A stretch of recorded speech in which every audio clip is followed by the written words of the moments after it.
1.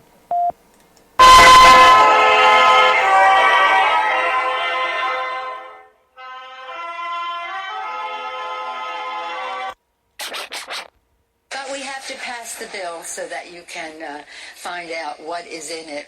What? If you like your doctor, you will be able to keep your doctor.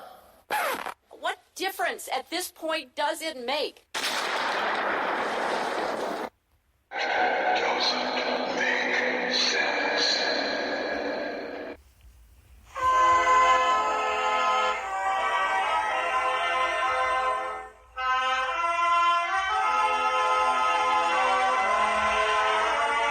If you're looking to make sense out of what's going on in the world today, then you've come to the right place. Welcome to Southern Sense Talk Radio with your host, Annie, the Radio Chick-A-Dee, and featuring Curtis C.S. Bennett and the most interesting guests that you'll find anywhere on Internet radio. And you can join the show and let your voice be heard by dialing 917-889-3675. So sit back, relax, and remember, Southern Sense is common sense.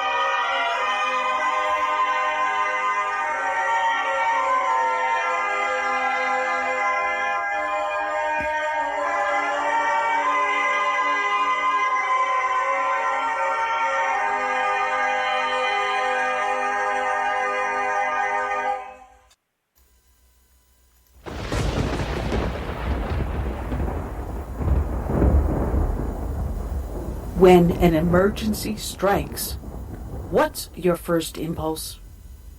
If your answer is run to the grocery store, you're likely to find chaos and plenty of empty shelves. So how do you avoid this? Well, it's simple. You use today to make a plan, to prepare for things that may happen. It's a hurricane, earthquake, blizzard, or even social unrest, especially in today's political environment. The practical place to start is by storing up food in your home. And I use My Patriot Supply for my food storage. If you don't have an emergency food supply, it's time to do so. Here's a great item that makes it really simple. A 2-week food kit that comes in a rugged tote. And it's only $75 when you go to my special website, preparewithsouthernsense.com, or call 888-441-7290. This food kit includes breakfast, lunch, and dinners that will last up to 25 years on your storage shelves. So order now and prepare yourself, and then rest easy. So it's very simple. Just call 888-441-7290 or go to preparewithsouthernsense.com. You know what? Let's make it even more simple than that. You're listening to my show, and it's called Southern Sense, and you know you put a dash in the middle, southern-sense.com, and click on the icon for My Patriot Food. Well, if you want to insist, you can still go to 888-441-7290 or go to my website, Southern Sense, put a dash in the middle, southern-sense.com. Be prepared. Point out the colors of you. I see All right, welcome back. You're here listening to Southern Sense here on Blog Talk Radio, SHR Media, Lone Star Daily News up on iTunes, Stitcher, Facebook, iHeart. Oh, the heck with it. Just go to the name of the show. Put a dash in the middle. Southern-sense.com. I'm your hostess, the Radio Chick-A-Dee, Annie, along with my courageous co-host, Curtis C.S. Bennett. Good afternoon, Curtis. Hey, I am happy to report that I'm back in Florida. Of course, I was up there for about a week and a half in Philadelphia to be with my mother, who has fully recovered from the pneumonia she had. But I will say this much, it's nice to be in a red state versus a blue state. Those people are so stressed out that they're hostile. Yeah, you were right up there when all the marching that was going on. I saw some of the video on the evening news about when they went through Philadelphia. And that was tens of thousands of people. It was like a locust spreading over the city. Man, you guys more like a stampede. Yeah. Oh, jeez. And you're seeing some of the stuff that was coming around last night, tearing down the Confederate statues. And one poor guy ended up, the head of the statue cracked off and hit him in the head, sent him in critical condition to the hospital. He's no longer critical, but he's in very, very serious condition. You know how heavy those things are? That's like having a car fall on you. Well, it kind of reminds me of a video I saw on Twitter last week where malcontent threw a brick at a Secret Service van, and the cinder block bounced off and hit him in the head. The expression on his face, the pain, the agony. Oh, man. That was priceless. Priceless. Man, we're going to be talking to a lot of great guests today. We're starting off with Tom Borelli. I met Tom and Deneen Borelli, oh gosh, a number of years ago, more than 10 years ago, when they started the South Carolina Tea Party Coalition conventions, and they are such a wonderful couple.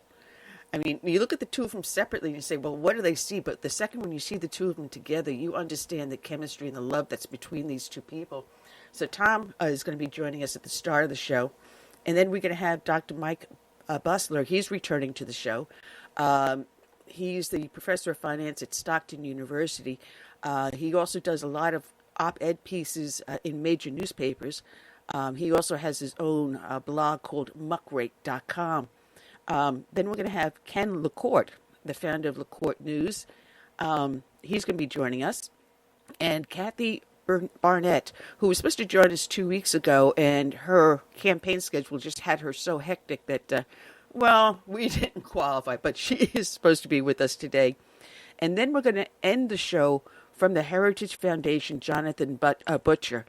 He's an education expert at the Heritage Foundation. So we've got ourselves a really, really tight schedule today. And I have to apologize. Those that were listening last week and this week will find I had a bad car accident. I was the victim of a hit and run who hit me head on, totaled my car. Consequently, thankfully, my ribs were not broken. I thought last week they might have been broken. They finally did the x-rays. They're just badly bruised. So if you hear me coughing, it's not COVID. I'm not sick, just that my lungs and my my ribs are bruised. So I apologize for coughing ahead of time. So just bear with me. All right. Excuse me. See, there we go again, Curtis. I can't even take a deep breath. Oh, man. This is going to be a real pain in the butt, but we'll get through it. We will get through it, Curtis. So much to talk about. The riots that are going on, this move now to rename military bases, tear down statues. It's gotten out of hand. You've got Antifa that took over Seattle. And you know what? In one way, Curtis, it's a good thing they did that, because the more they show exactly who and what they are, the more mainstream America will turn against them. And their attempt at this Antifa movement is going to kill them. It will kill the movement. What they're doing, what we see, and the truth about them, and this backlash against cops, took off that show 911 Cops. I mean, it was a #1 rated show in its field. I mean, He was even beating Greg Gutfeld out of Fox News, and I love Greg. He's one of the few there that still shoots straight. But they even took down a children's cartoon. Is this what we want to show the public? That law and order does not matter any longer? Equal protection in the eyes of the law is no longer what America is about? And that's what it's going to backfire again big time. People are getting upset. Lawlessness is pure ignorance. Is ruling the streets. Well, that said, anyone that listens to the show knows. Well, let me share something with you real quick. Let me share something with you and show you how ignorant these protesters are. There was one statue that got torn down, and it was a statue of this famous guy who was an abolitionist back in the day. If only they had read the inscription, they would have known that. But to them, every statue from that era is a racist statue. Yeah. It's crazy. It is crazy. But we're going to be talking about all of this with our guests.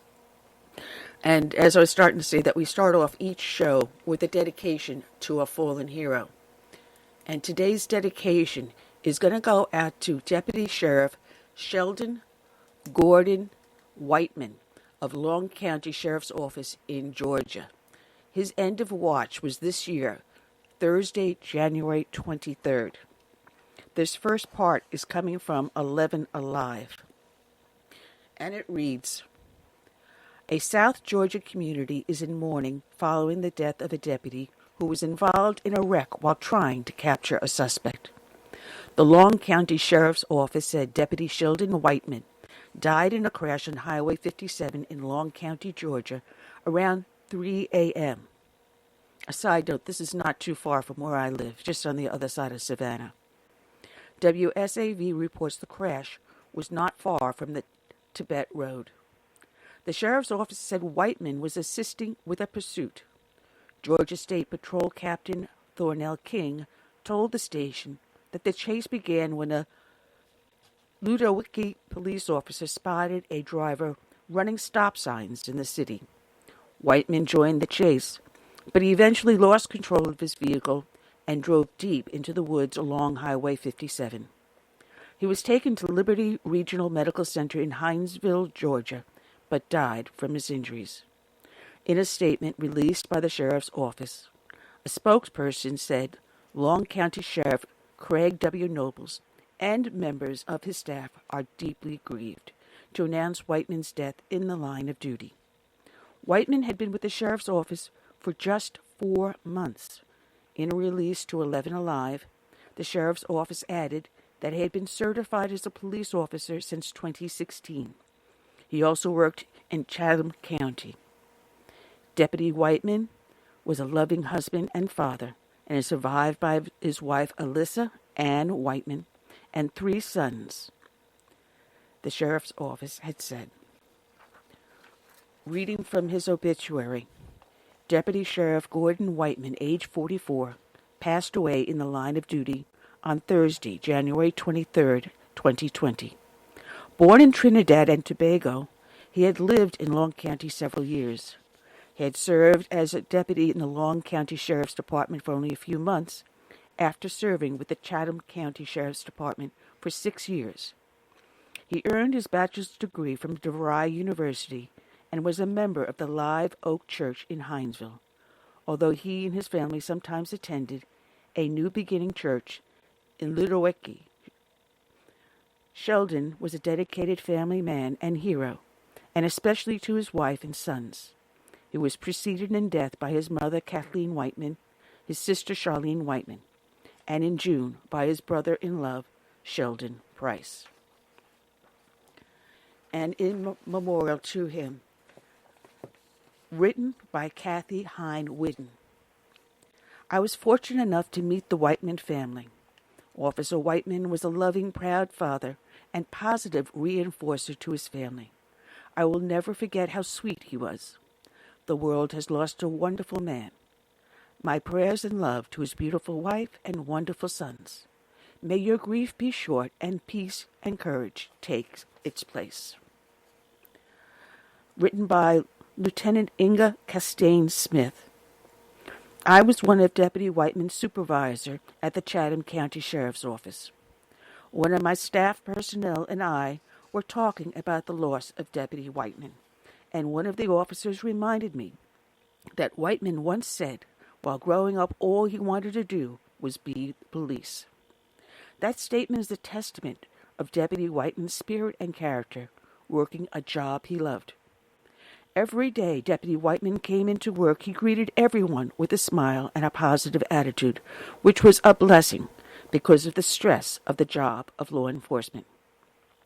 There are some people who bring a light to the world, and that even after they're gone, their light continues and remains. Whiteman will be greatly missed. My deepest condolences to the family, and may God continue. Light continues and remains. Whiteman will be greatly missed. My deepest condolences to the family, and may God continue to give you comfort during this time. And finally, written by retired Captain Wanda Williams, also with the Chatham County Sheriff's Office. My deepest sympathies to the Whiteman's family and friends upon his passing. Sheldon was a great example for officers past and present, as he embodied all the best characteristics of a law enforcement officer: resilience, toughness, and a competitive spirit. Sheldon always carried himself with dignity and class. As I was his supervisor, Sheldon was a team player, and it was a joy to serve with him. He will be greatly missed. My prayer is for God to strengthen you during this time of bereavement, and for your fond memories of Sheldon bring you comfort. He may be absent from the body, but he is present with the Lord. God bless you. Today's show is dedicated to Deputy Sheriff Sheldon Whiteman. It is also dedicated to all of the brave men and women out there serving as law enforcement, especially in these times of riot and grief.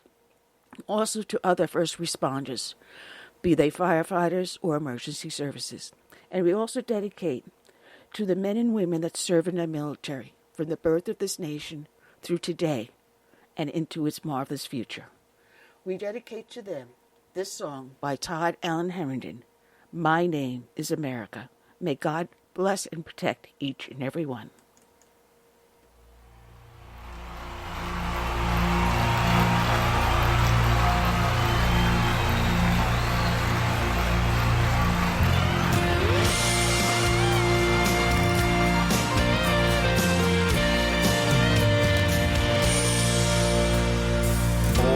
Grip of oppression, I fought for my liberty.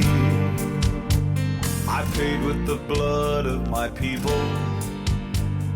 Freedom has never been free. Now my door's always open to dreamers and friends. When I'm attacked, I protect and defend. Because my name is America. I stand proud and free. My name is America. Don't tread on me. I cannot be broken.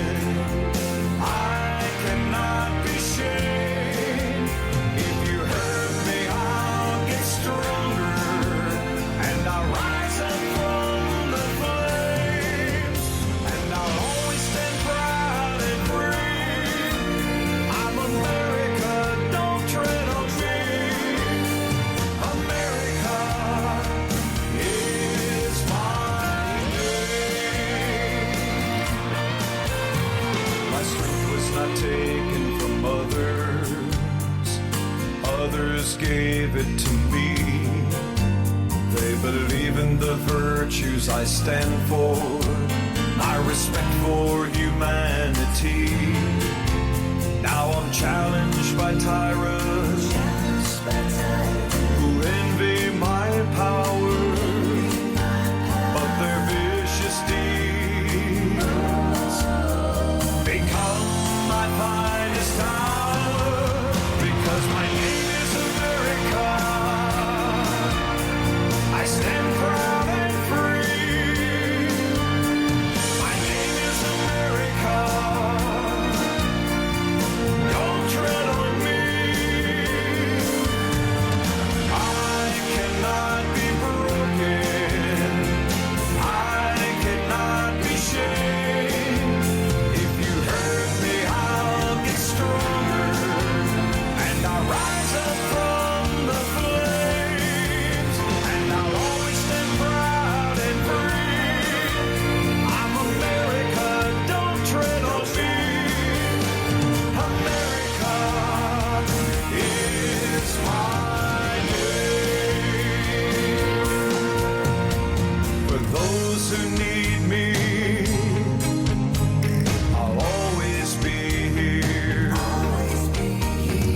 right, and we are back. You're here listening to Southern Sense here on Blog Talk Radio, SHR Media, the Lone Star Daily News, up on iTunes, Stitcher, Spreaker, YouTube, Facebook, iHeartRadio. Oh, the heck with it. Just go to the name of the show. Put a hyphen in the middle, southern-sense.com. I'm your hostess with the mostest, the Radio Chick-A-Dee, Annie, along with Captain Courageous, Curtis C.S. Bennett. See, I promoted you. I appreciate that. Oh, yeah. Well, does it come with pay? Increase in pay. Well, want to welcome everyone that's watching us up on Facebook. Feel free to post in there. Those are listening here also in the chat room on Blog Talk Radio. Welcome aboard. I see people popping into our studio here. If you want to participate, please remember to press 1, and we'll be happy to bring you in to ask your questions or take your comments. But we got ourselves a lot to talk about, Curtis. I mean, our first guest should be calling in very shortly, Tom Borelli. But I want to ask you, did you see the photo of Nancy Pelosi and Chucky Schumer and the others kneeling on the floor of the House, wearing these African scarves? Did you catch that picture? No, I didn't. I heard about it, and it's pandering. It's like when Hillary Clinton and Al Gore go to black churches and try to sound black. Well, you know, the scarves they were wearing, the pattern of it goes back to, I believe it's the Ashanti tribes in Africa, also known as Kenki attire. Guess what? The Asantes were the main African tribe that had actually slavery. They went and they were very, very wealthy, widespread around the area of Ghana. But they were so powerful that they conquered the other tribes around them and enslaved them. Oh, yes, but they were benevolent to their slaves, so they allowed the slaves to own slaves. Yeah, really. Slavery is slavery. I don't care what you do. You put a chain on someone, you're enslaving them. Unless you're, in prison for a criminal act. That's something different. You enslaved yourself. But this very tribe, and this is the garment they wear to show solidarity to Black Lives Matter, the main tribe that promoted slavery. And when the Europeans began to do the slave trade, they went to the Asantes and had them produce slaves for them. Yeah, are they aware of the hypocrisy they just promoted? No, it's everything on the left is about symbolism. Not that they truly understand the symbols, but, they just go with whatever they think will, show some kind of solidarity. That's what I believe. I'm going to put this up on Twitter later on because I took a screenshot of this other tweet. Zuby Music had posted it. He had the original photo of Chucky Schumer and the others wearing these scarves. The scarves of a tribe, an African tribe, that practiced slavery and promoted slavery. And it's amazing. I just you just really can't make this stuff up. You really, really can't make this stuff up. Yeah. Now, while everyone is worrying about these riots, the Antifa, the Black Lives Matter, all these protests going on, while we are still with the COVID virus, they're trying to push through a bill in the House. Now, it was presented back in January by, believe it or not, a Democrat out of Georgia. It's H.R. 5717. It's called the Gun Violence Prevention and Community Safety Act of 2020. So while our eye is not on the ball, they're figuring that they're going to try to pass this through the House, sneak it through the Senate, and maybe they'll get Trump to sign it. But what this does, it changes various parts of the federal framework governing sale, transfer, and possession of firearms and ammunitions. It would require individuals, catch this, to purchase a license, acquire or possess a firearm or ammunition. It raises the minimum age to owning a firearm from 18 to 21. Now, you can serve in the military and carry a gun into battle if you're 17, 18, but you can't own a firearm until you're 21. So to purchase firearms and ammunition, you're going to have to go through a background check. Requirement for firearm transfers also between private parties will require law enforcement agencies to be notified, and a firearms-related background check. And if there's any denials in your background check, the local law enforcement is going to be notified that you've been denied the purchase of a firearm or ammunition. So in order to buy a firearm or to transfer it, say, for example, you bought a gift for your kid. You wanted to go hunting with your kid, so you bought him his own rifle. So to transfer that firearm from daddy to sonny or from husband to wife, you have to have a license, you have to have a background check, and heaven forbid your wife or your son is denied for whatever reason, because now if he's under the age of 21, you can't go hunting with him.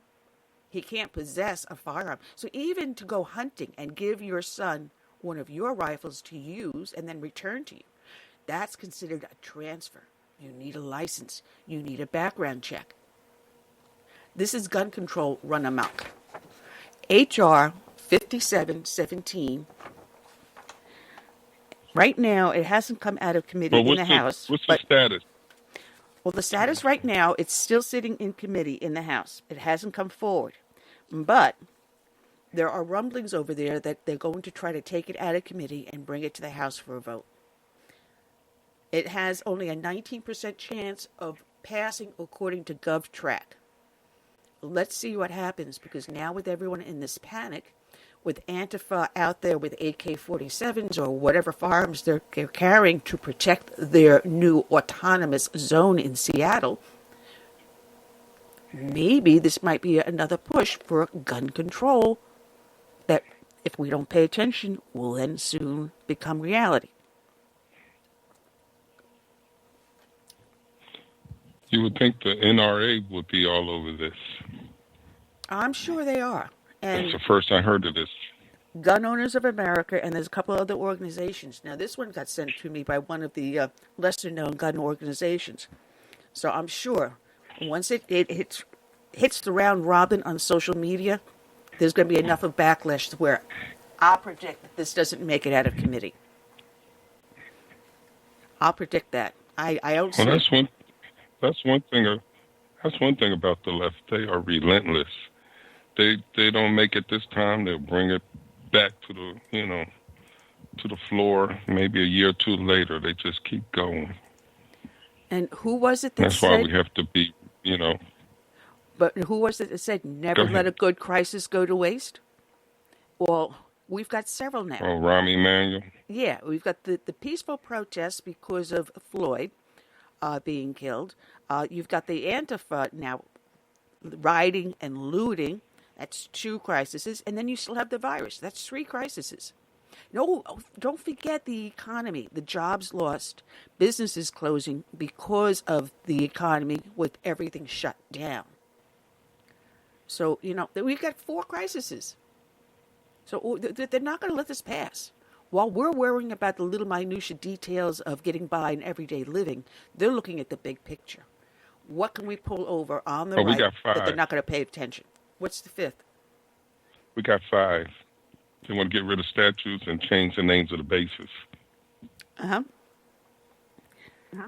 So, never let a good crisis go to waste. They want to change the name of the bases. Yeah. And, Fort Bragg's. I had no idea Fort Bragg's was the name of a segregationist. I doubt that many of those men and women that go through any of those bases had any idea. No.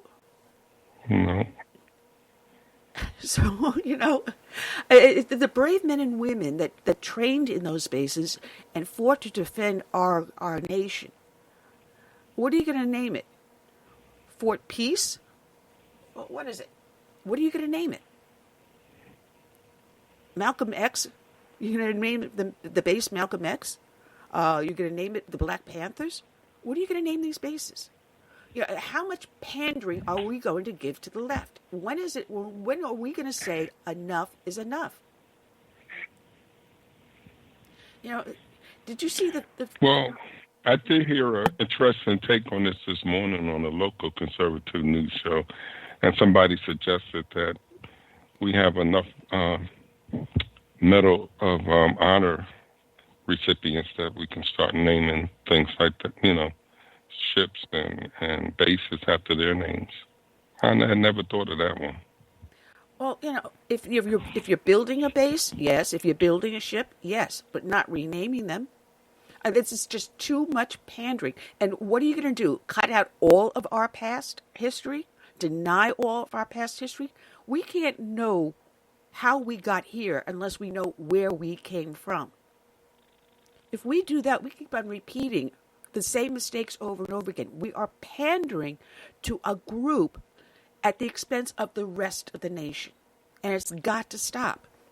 I don't know if anyone saw the pictures of these white protesters kneeling and washing the feet of Black Lives Matter members. I mean, stop it. Stop apologizing. We're not responsible for the slavery that happened generations ago. But what we are responsible for are our actions we do today. And recognize the humanity of each and every individual. If Black lives are so important, and you've heard me say this over and over again, why aren't you protesting Planned Parenthood that has butchered and murdered generations of Black children, of preborn Black children? When are you going to say the value of human life even while it's still in the womb? That life doesn't matter. That future person that could have been born and cured cancer or would have been the next president of the United States, I don't care what color that child has value.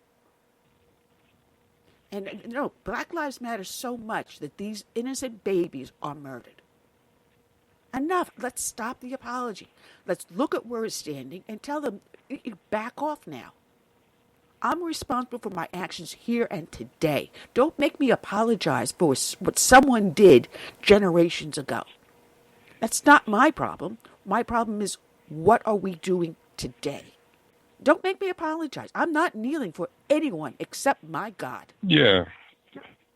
That battle was already fought, We should be concerned about, black-on-black crime, where for every person that's killed by a cop, there's 200 or maybe 300 killed by another black.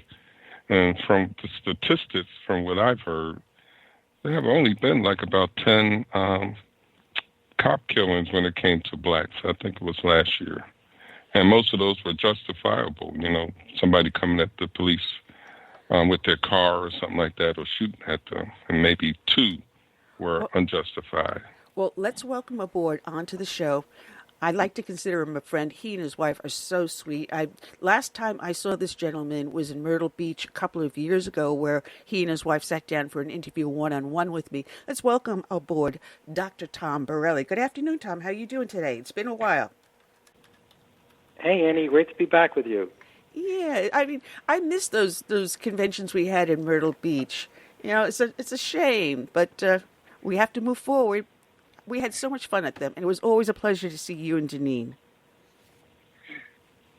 No, absolutely. It was a lot of fun. We were in January, so it was always good for us to get out of the Northeast at that point in time. And I considered it freezing cold. But, it was always great because my room, the room I always got overlooked the beach. And to wake up in the morning and to see the horseback riders on the beach early in the morning, it was just so peaceful, so calm. And then to go out and into the convention floor and have the fun that we did have with marvelous speakers like the two of you. Listen, as I was doing my research, and I do my homework, I pulled up and I loved this article you wrote. Voting Democrat is hazardous to your health and freedom. I mean, it's just kind of like segued into what I was just saying just now. We've got to stop apologizing for what has happened to us in the past, because we're not responsible for what happened in the past. We are responsible for what is here today. And what we should be doing is working here today, not destroying our past history. And this article just kind of like dovetailed right into what my thoughts were. Well, thank you. I was just writing, actually, to be totally honest, I was going to write the piece solely focused on the response to the COVID-19 pandemic. And my point was that there was a huge difference if you were living in a Republican red state or a Democrat blue state. And, tragically, blue state governors like Andrew Cuomo of New York and Phil Murphy of New Jersey, Tom Wolf of Pennsylvania, and I think Gretchen Whitmer of Michigan, they actually on purpose put COVID-positive people into nursing homes, which, my background is in science, and my undergraduate is actually in microbiology and infectious disease. So the first thing you want always to do is isolate whoever's infected from the healthy people. Well, what these Democrat governors did is they basically infected nursing homes with people knowing from the evidence in Italy and in China and other places around the world that the elderly were the most vulnerable and this virus is highly contagious. So right off the bat, you basically have Democrats killing their constituents. And then I added on top the inability of Democrats to control protests that turned into riots. And I think something like 20 people have lost their lives, 17 people, because of the riots throughout the country, because the original person there in Minnesota, Mr. Frey, he didn't nip the protests when they turned into riots right in the bud. He didn't stop it, and then it spread throughout Minneapolis, and it spread throughout the whole country. So right from the start, if you're going to vote for a Democrat, you really have to think, strip away labels, just think, who is looking out for my best interest of me, my family, my livelihood? How many people have lost their jobs around the country? In Michigan, Governor Whitmer pulled, I think, the license of a barber who wanted to cut hair. And in New Jersey, Phil Murphy closed down a gymnasium that started to open. I mean, these Democrats are just punishing their constituents, whether they're literally killing them with the COVID virus or putting them on the unemployment line by closing down their business. And this is objective. This is fact. Look, I'm a Republican because I believe that party best represents our path to prosperity and liberty. But looking at recent times, not going back decades, not going back centuries, and the last 6 months, it's clear. You vote for a Democrat, you're putting your life in danger. Yeah, look at the riots that they have against cops now. They're taking down TV shows. It's dangerous. It's evil to be a police officer. What is it? Is it Minneapolis, where they're now going to have these professional, unarmed contractors, or whatever you want to call them, respond to what they determine to be a nonviolent call. Now, I'm sorry. As a cop, any call you get, even if it's a little fender bender, you must assume that there is a potential for danger anywhere. You can never assume that a call is nonviolent, especially if it happens to be a domestic call. There may be your husband and wife arguing, oh, yeah, no one's throwing punches, no one's throwing dishes, so it's nonviolent. You never, ever. So I see a disaster going on with that. But they want to federalize law enforcement. They want that one-size-fits-all. So what occurs in New York City, whatever methods you determine federally, will also be in some little podunk town down in Mississippi. The same thing doesn't work. Different environments, different cultures, and different ways of thinking. You can't. But it's an excuse to federalize law enforcement. And, Tom, I'm going to use the Hitler word. What did Hitler do? He federalized law enforcement in Germany in order to control the populace. Well, Democrats, to your point, what they always view everything as one size fits all, and they always like a federal government to do everything rather than responsible government closest to the people. And going back to Minneapolis, this is, another tragedy there is the Mayor Fry, who was recently elected.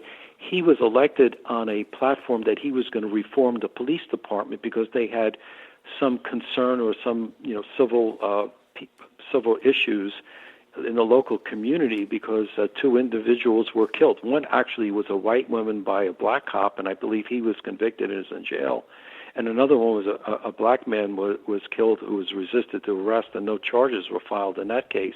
But because of those two instances, police reform and police handling of situation was an election issue. This individual got elected, and what does he do? Well, he certainly didn't look into the records of the existing police force in Minneapolis, because the individual who's charged, the former police officer charged with killing Mr. Floyd, he had something like 18 instances where people complained about him. And two, I think there was some sort of disciplinary action. So if you're going to reform a police department, when the first thing you do is looking to see if there's any problematic cops in the department there and start from that point, that would be the logical thing to do. Yeah, absolutely. But there's no way to your point, there's no way the federal government could figure that out. If you can't figure it out in the local police department, how's the federal government going to do it? They can't. They cannot. It's absolutely impossible. And how do you do community policing if it's going to be controlled by the federal government? Unless you know what is down there on the ground in that neighborhood, unless you know the personalities, you're not going to have a peaceful neighborhood. You're going to have us versus them mentality. And to do good policing, you can't have us versus them mentality. You have to have cooperation from both sides in order to maintain law and order, to keep crime down, to know about it before it happens, to be proactive instead of reactive. And so you write in your article how the Democrats every single time take the wrong end of the stick. Yeah, and it's consistent. And again, it's objective. This is data. And it's something that, again, people, when they walk into this voting booth come November, they really, it's not just, well, I'll vote whoever, party loyalty, or it really doesn't matter, it doesn't affect me. No, it does. And these two recent examples shows whoever you put in power could have a significant impact on your life, your family's life, your livelihood, and your liberty. Well, I think what I try to do is remind people that this is actually serious business when you go in to vote, because they will, if you have the wrong person in charge, they will destroy your life, if not end it. Absolutely, absolutely. Matter of fact, here in South Carolina, we had our primary this past Tuesday, and we do now have a good candidate to challenge Joe Beercan Cunningham. So Nancy Mays, she's a lovely lady. I know her. So she is going to be coming up against Beercan Joe, as I love to call him. You remember the story about Joe coming on trying to walk onto the floor of Congress the very first day with a six-pack of beer? No, I don't remember that one. But I guess I should have. So we have a nickname for him, which when we were protesting outside of his office this recently, I had a big sign, which I keep behind me, the Beercan Joe has got to go, because we were protesting the impeachment. So anyway, talking about protests, we have it now where they want to tear down anything that is reminiscent of the Civil War era. Anything to deal with slavery or the Confederate generals or anything like that. And God bless Kayleigh McEnany. She had a perfect response to that when John Roberts asked her a question about this. And she turned it basically and said, well, if you're really concerned about Black Lives Matter movement and these protests, then why aren't you going after Joe Biden for his association and seeking support from segregationists? And she started naming all the instances. I thought it was absolutely marvelous. It was beautiful. Oh, for sure. And again, Democrats want to try to play, the Confederate card or the racist card. First of all, we all know it was the Democrats who were the Confederates, number one, who wanted to maintain slavery. And what people always forget, which always comes to the top of my mind, is the late Senator Robert Byrd from West Virginia, who was a Klansman in his past. He was not only a Klansman, he was an exalted Cyclops in the Klan. Not only was he elected as a Democrat senator, he became the Senate Majority Leader. And Hillary Clinton called him his mentor. Yes, yeah, I do So remember that. They want to stop playing that card. In fact, even today I looked it up, but there was an article in Breitbart News, is that Nancy Pelosi's father was governor of Baltimore. And in 1948, he led a ceremony where they had two statues of Robert E. Lee and Stonewall Jackson in Baltimore in 1948. And he talked about generally what great leaders they were. So 1948, not 1900, not 1880, right? 1948, Baltimore, not Richmond.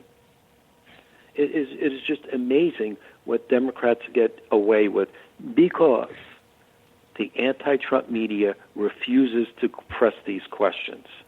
Well, we had FDR with the internment camps, of which my grandfather Woodrow Wilson, Birth of a Nation. Well, like you, my grandparents were straight off the boat from Italy, and my grandfather ended up serving in World War I for the American Army. So my grandmother and he did not have to go to the. They didn't know that, but Italians also had an internment camp. My grandfather from Germany, again, served in World War I, the U.S. Army. So again, he had to change his name in order to avoid being harassed or interned. So what are we talking about that? Oh, wait a minute. What about LBJ and his racist comments? Correct. His great experiment, which ended up enslaving generational poverty to the black population here. Generational poverty from LBJ, and that was deliberate to get the vote. So we don't talk about that. So are we going to rename anything named after FDR or LBJ? Right, or rip down half the buildings in West Virginia because of Robert Byrd. I mean, it is just amazing. And I think even the NAACP and former President Obama had, nice things to say about Byrd, at his funeral. So, it is just, it's all politics. It has nothing to do with reality. Again, going back to my article, I just tried to write about results. Let's just look at the data right in front of us. If it was, going back to the scientific example, if it was a case control study, would you want to live in Florida or New York with the COVID crisis? Because in New York, I think over 6,000 deaths in nursing homes. Well, in Florida, much better because Governor DeSantis followed the science. He tried to protect the elderly and the most vulnerable first. Well, Cuomo did not. Now, you are a scientist by training. You're a microbiologist. Now, I came across this article that was in the McClatchy papers that Army scientists may have gotten some sort of a vaccine. It's called SPFM for spike ferritin neoparticle. Have you heard about this out of Walter Reed Army Hospital?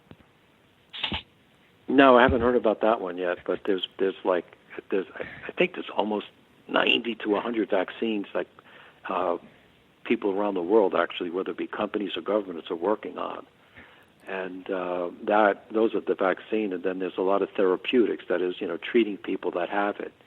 So, there's going to be we're a lot better prepared now than we were before, and obviously there's some reports about cases going up. Well, of course cases are going to go up because you're testing more people. That's what you would expect. The real key is, is there a huge surge in hospitalizations? That's when you get concerned. Well, I was listening to the news. They're all talking about this 80% occupancy in hospitalizations, blah, blah, blah, blah, blah. And I'm thinking to myself, how many of those hospitalizations are actually COVID cases?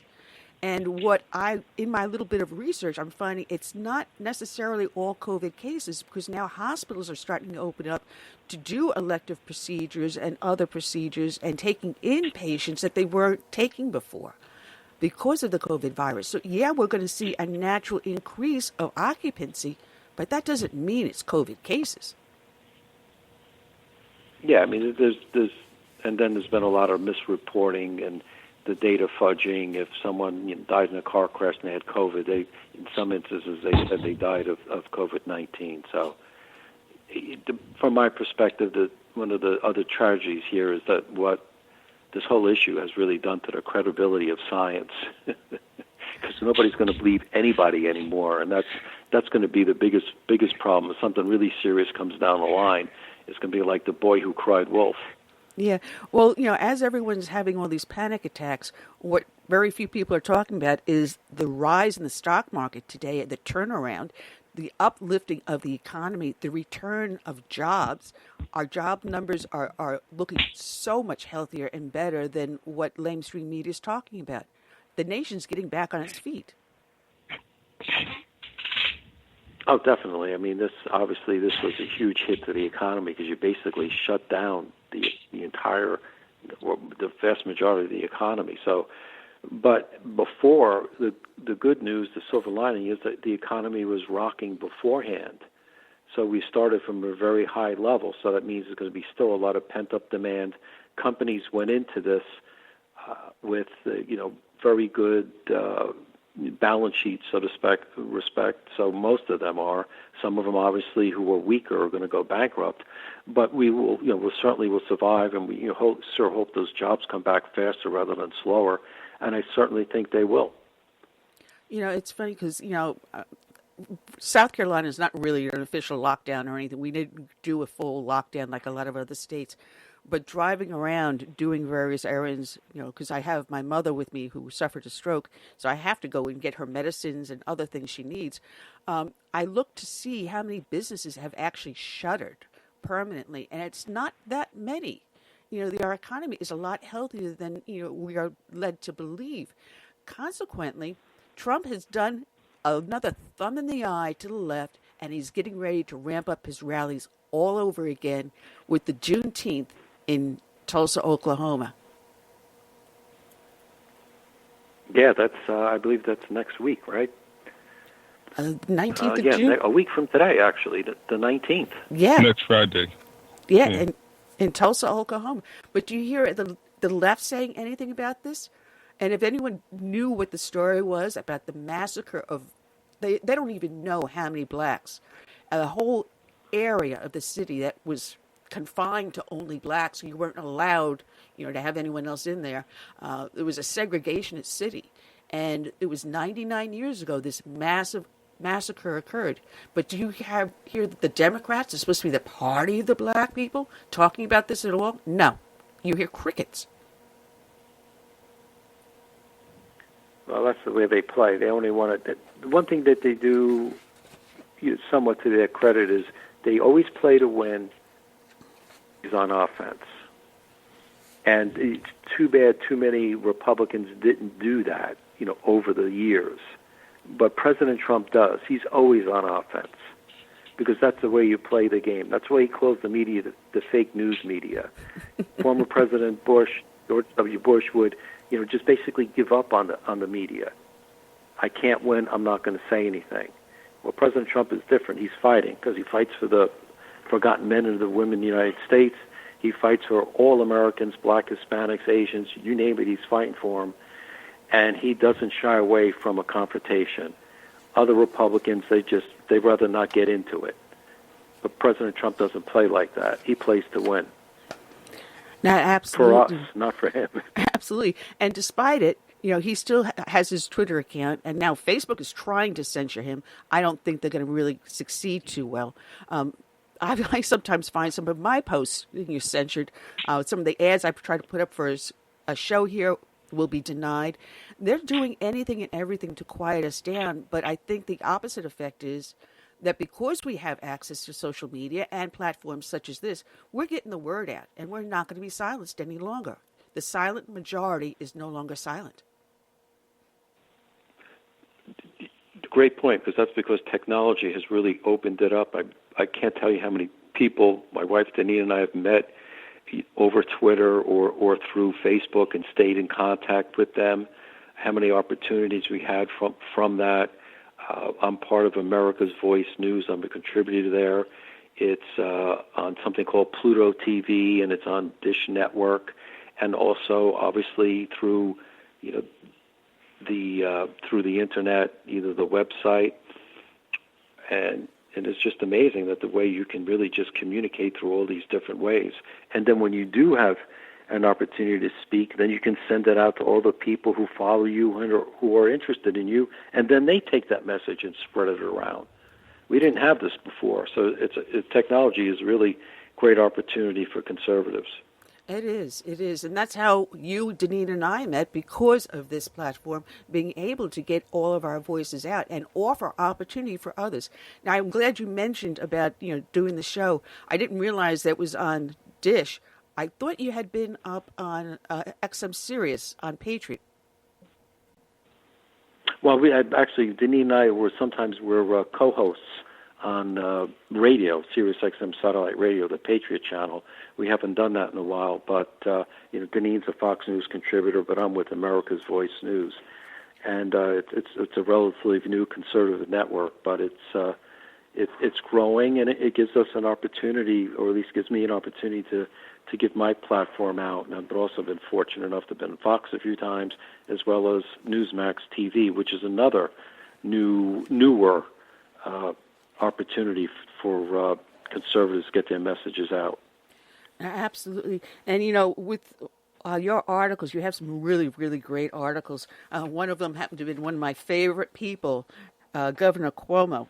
As a former New Yorker, I am familiar with the antics of this gentleman, and he's not as nice as people seem to think. But what I find amazing, looking at the dynamics between New York City and New York State, I have to laugh.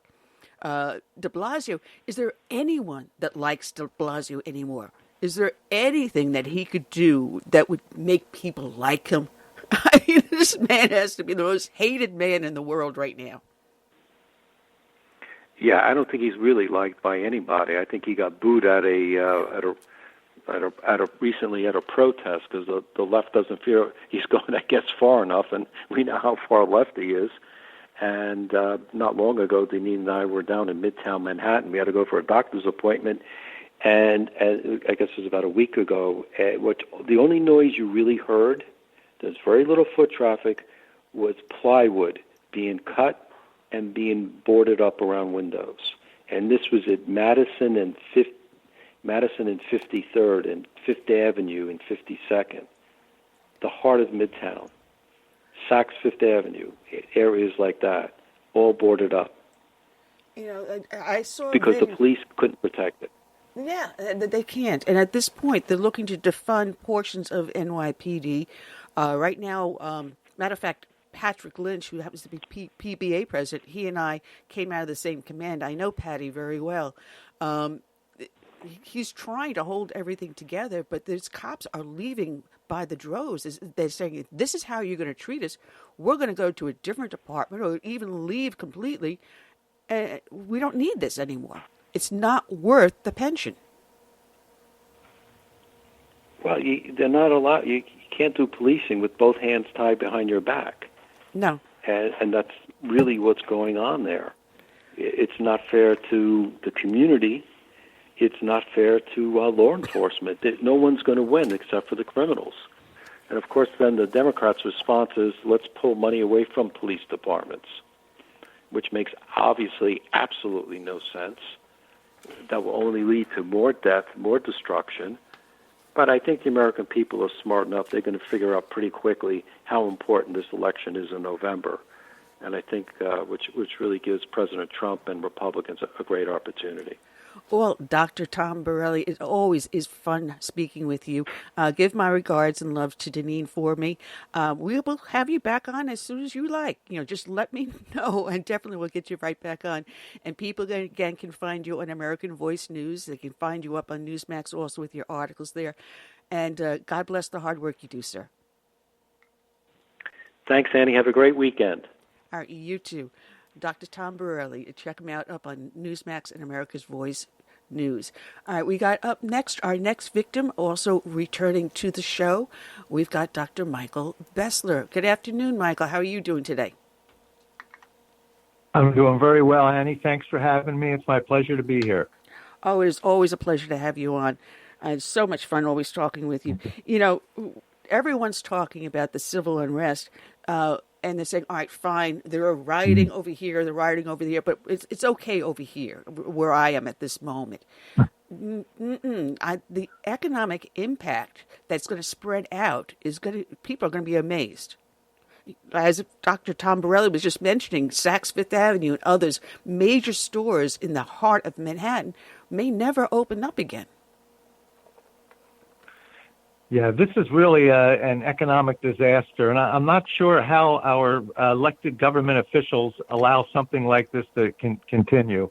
Look, we live in a democracy, actually a constitutional republic, but we live in a democracy, and in a democracy, we welcome healthy debate, and we welcome peaceful protest, and it's really part of our system and the way things have evolved over the couple of centuries that the country has been in existence. But when peaceful protest turns into violence and destruction, it has to be stopped, and it's wrong. And they're hurting just the people, in many instances, that they claim to be defending. A lot of small businesses, not so much in New York City, but in towns like Minneapolis, what's happening in Seattle is a disaster. And there are small businesses being clobbered, and they don't have the resources to be able to handle something like this and be able to come back. So as you were mentioning before, I was listening, there are a number of businesses that are going to close and are not going to be able to come back. And for some of these small business people that have put their lives and every penny that they have into their business, many small business people have to put a mortgage or a second mortgage even on their home to be able to secure enough capital to keep the business going. Now, once the business goes, they can't pay that, and perhaps they're in the danger of losing their homes. This is awful, and it's something that has to be stopped immediately. Now, having owned small businesses, I know exactly where you're coming from. Sometimes you're wondering how you're going to get through the next week. And when you have employees also that you're responsible for, the burden on that individual's shoulders is incalculable. So you're talking about not only just economic health, but actually mental and physical health become affected. Yeah, absolutely. And look, we're coming out of this lockdown, and the federal government has passed massive stimulus packages, which are both good and bad, by the way. But on the good side, these massive stimulus packages have given consumers money to spend. So when the economy does open, they'll have money to spend, and we're looking at least I believe, a V-shaped recovery. In other words, the economy went down very quickly, but I think it's going to turn around very quickly too, mostly because of what the federal government did with those stimulus packages. Well, just as they're about to turn around, we have this destruction in some major cities, and these people who've been shut down for a couple of months anyway won't be able to reopen. And as I say, they won't be able to, a large portion of them are going to end up going out of business for good. Oh, that's the shameful part. Not only that, you also look at businesses, sports, other industries kowtowing to these protesters and to the rioters. They're bending over backwards to be politically correct. At what cost to the rest of us? I think it's awful the way they're doing it. Look, in pro football, Goodell changed his position and says it's okay to kneel now, even though when they started to kneel before, it had a negative impact on financially on the National Football League. It just turned off so many people. We saw some of the crowds. Some of the stadiums weren't full, as they usually are. The ratings on TV were starting to go down. And instead of trying to make it right and say look, there's a place for these people to protest. But while they're being paid phenomenal amounts of money for 3 hours while they're on the playing field, they have to do what the management tells them. Indeed, the management tells them what to wear, where to stand, who to smash into, where to run, and you have to do exactly what you're supposed to do. Otherwise, you're taken off the field and somebody else comes in. Well, one of the things you're supposed to do is help create goodwill with the fans. And by kneeling during the national anthem, you're not creating any goodwill at all, and it's hurting the league financially. Why they said it's okay now is just beyond me. Not only that, you got NASCAR now banning the Confederate flag. And matter of fact, they've lost a lot of fans. And one of the drivers actually quit NASCAR, says this is the last year. If you're going to tell me, where one person may feel that the Confederate flag stands for heritage rather than slavery, and you're going to tell me that you think it stands for something else simply because this other person objects, you're going to trample on me. And it's going to be at my cost to pander to someone else. Yeah. And so I forget who that was, but he said he's not racing anymore. He's not going to participate in this. And look, they want to go further. All of these, or there are many forts that are named after Confederate generals, and they're not named after them because they necessarily took a stance on something. This is a military operation. Where they lived, in the state they lived, the state took a certain side, and as a result, they were military people, and they did what they were supposed to do, and they generally did it well. We're not condoning anybody's beliefs in anything necessarily. We're just taking a look at these are military people. They had good military minds, and they should be honored for that. Now, to be politically correct, there's, I think, a dozen different forts, and they want to take the names off of them simply because they were Confederate military people. I don't think that's right. It's funny, because, Mike, I am a fighter. And I got into my email box the other day, a thing from Target, and because I have a Target credit card, or Target, as we say. Sure. And the letter they sent me says, we stand with Black families, communities, and our team members, and are committed to ongoing resources that advance social justice and support rebuilding and recovery efforts. They're investing $10 million to support longstanding partners in the National Urban League and the African American Leadership Forum. We're providing 10,000 hours of pro bono consulting services for Black and people of color-owned small business, helping with rebuilding efforts. And they go on and on and on about that. And the more I read it, the madder I got. And I had to shoot back. Mm-hmm. And first off, I'm a retired cop. You know that. So I write, what about all families? I write to them, what about all families? What about the families of the law enforcement officers who were senselessly killed by the rioters' looters? What about the families of Captain David Dorn or Officer Underwood, both Black? Who takes a knee for them or grieves for them? Stop your political correctness. You just lost a customer. In fact, if any first responder ever shops with you, I would be amazed. Shame on you. Yeah, they're talking about Black Lives Matter. Well, what about the Black policemen that were killed? Aren't they Black people, and don't their lives matter? It's a different thing when it's not politically correct. And look, what happened to George Floyd was disgusting. I mean, I saw the video once, and it just turned my stomach. I couldn't even watch it anymore. It was just a horrible thing, and I can certainly understand that the person that did that obviously did something wrong and should pay for it. But you can't judge an entire profession based on what one person did. And look, the people were protesting, and they demanded justice. President Trump sent the FBI and the Justice Department in a matter of 7 days. They had a charge against the person that did it. They did an investigation, got enough information to be able to charge the person. So they filed charges against them in record amount of time. Then they were protesting, well, how about the other three?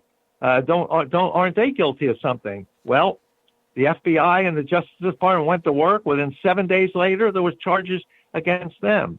So if you had a gripe against specific people in the police department, it's not a gripe against the entire police department. It's a gripe against specific people, and we responded to that by filing charges against those people, and really that's about all the responsibility is. Now, some say, well, it's more than just those people. There are many policemen that are like that.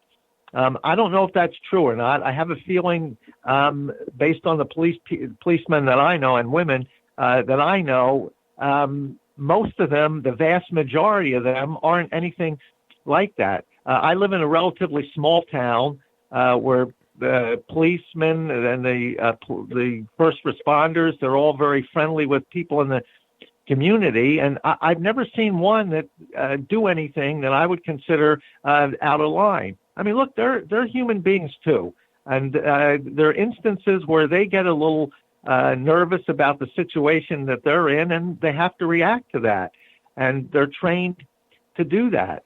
The amount of people that overreact and take advantage of this, I think, are relatively small. So let's find out who they are. Let's do something to correct that situation. But you can't blame the entire police profession for what a few people do. Actually, it's one of the few professions that has the least amount of corruption in it. But what happens is the media grabs a hold, that little tiny grain, and blows it up into a universe. And that is what we're seeing here. It's less than 1% corruption across the nation, because our departments usually are run so well. When you have something like Minneapolis, that is the fault of leadership. Now, that Mayor Fry ran on the platform of reforming the police department because they knew there were problems in it. The first thing he should have done was probably replace, I don't know what they call it, the police commissioner, whoever's in charge of that department. He should have done a cleaning from the top down. And that's not what happened. He let it percolate, and now we have a volcanic explosion. Most departments have safeguards in place. So if they see an officer getting complaint after complaint, hey, you're going to be pulled off. We're going to examine your record. Do you need retraining? Or do we have a real problem here and maybe it's time for you to go? Now, I've worked under those conditions, and yes, it works if everything's put in place properly, but it has to be tailored to that specific department. What they want to do now is that one size fits all from the federal top down to dictate what a small town like yours will do and make it everything. Like New York City does the same thing you do. You can't always afford to do that because you're a small town. You may not have the tax dollars, but what your town does works. And this is what we have a huge problem here now. And the economic cost in lack of proper policing and then the one size fits all, tax burden. Holy moly. Look at that snowball coming down the side of that mountain. Yes, it could be huge. And you're absolutely right. What happens in New York City is much different than what happens in a lot of towns across the country. The crime rates are different. The types of crimes are different. And the police response is different. Look, in a lot of these small communities where the police, I live in a small community, the policemen and women know most of the people that live in the town. And when somebody does something wrong, rather than clamp down on them real hard and real fast, usually I see the police men and women just talking to some of these people, and you could just sort of show them, look, I know your mother. I went to school with your mother. If she ever found... Sometimes just talk like that just eases the situation. Can't do that in New York, but in a small town, you can do it. Well, believe it or not, if you have the proper type of policing, what we call community policing, that sometimes does work. You can. If you have an officer that knows the neighborhood, you know the people, the store owners, it can be done also. I remember instances where you could turn around and pull someone aside. Hey, listen, I see you here all the time. I know you. I know your parents. Your mom owns this store. She works over here. Why are you embarrassing her? And you find out how much... You do have small communities within a city like New York. But then again, you've got a mayor in New York that is destroying that bond that the police had with the local community. Yeah, it's awful. New York City had a terrible crime problem for forever. Mayor Giuliani came in, and even Mayor Bloomberg after him. They toughened up the police department. They did get tougher. They had rules. And New York City became an extremely safe place. I mean, look, the city is open 24 hours a day. When I go up there, even if you go out late at night and you're there till 1, 2 o'clock in the morning, you felt very safe walking around. I can't say that today. And based on what these people are talking about doing, it will never return to what it was before. And that's a real shame. It's just a real shame. Yeah, because I got sworn in. I think that what we're seeing, I think that what we're seeing is basically the result of our educational system. These young people are being propagandized and pretty much brainwashed into hating their own country. And in addition to that, I believe we have agitators from within the United States and outside, like George Soros. I mean, if you look at what's going on, in one instance, there were pallets of bricks just made at the ready for these kids to pick up and break windows and things. Now you got this siege, the 6-block siege, and they have a sign already, like a street sign, of what they wanted to call this place. It just happened to have one. So it is organized. And hopefully we get to the root of it and go after the people behind this. Yeah, you brought up a couple of good points. The educational system. Look, I teach at a university. 95%, I would estimate, of the faculty have views that are exactly opposite to mine and are very liberal. And they put the views onto the students without giving them the other side of the argument. I teach a course every year or so in ethics, and I teach it from a business standpoint. What I try to do, we pick topics each week to discuss. We give the pros and cons and then debate. But what I try to do is I try to keep my views out of it. And I try to support both sides of an argument so they can see both sides. For instance, should we raise the minimum wage? Well, most of the class say, yes, we should because people need it. It's a good thing to do, et cetera, et cetera. And I show them how to support that view. The other side says, no, we shouldn't raise the minimum wage. It ends up causing unemployment, and you end up hurting just the people that you're trying to help. And I show them how to support that view. And then I say to them, look, here's both views. Both can be supported. You debate. You use your critical thinking skills, and that's what we're supposed to be teaching you in colleges and universities, critical thinking skills. Use those skills, and you determine in your view, what makes the most sense. Rather than having a professor tell you we should raise the minimum wage, all these horrible people want to keep the wage down. They just want to keep people in poverty. They're awful people. Professors pound that into the head of these students, and they never get to see the other side of arguments. And it's just it's a disservice to them, and it's a disservice to the whole country. Yeah, we had the liberal left taking over colleges and universities starting back in the 50s and 60s. And I began to notice, because I went in the 70s, and I was so good at debating the other side with my professors that they ended up putting me on the debate team because, and it was a liberal professor. It was a liberal professor. And when I debated him so well, he goes, wow, you're actually convincing me on your side. I said, well, that's the point, to change your mind. But it is important we have the conversation. But the problem is we're not getting a conversation. You get one side shouting and the other side shutting down because they don't want to be shouted at. And that's where we're sitting today. So we've got to get the side that's sitting down quietly to open their mouths and get the conversation rolling, which is what we're doing here. Exactly. In a democratic society, we have to welcome and encourage healthy debate. That's how we move forward with healthy debate. People are not going to see things the same, and that's okay. But as long as we have healthy debate, we'll come up with a solution. I say to people when they're arguing these things, I say, look, if you're trying to come up with you have a problem, you want to find a good answer, you go into the debate trying to sell your position.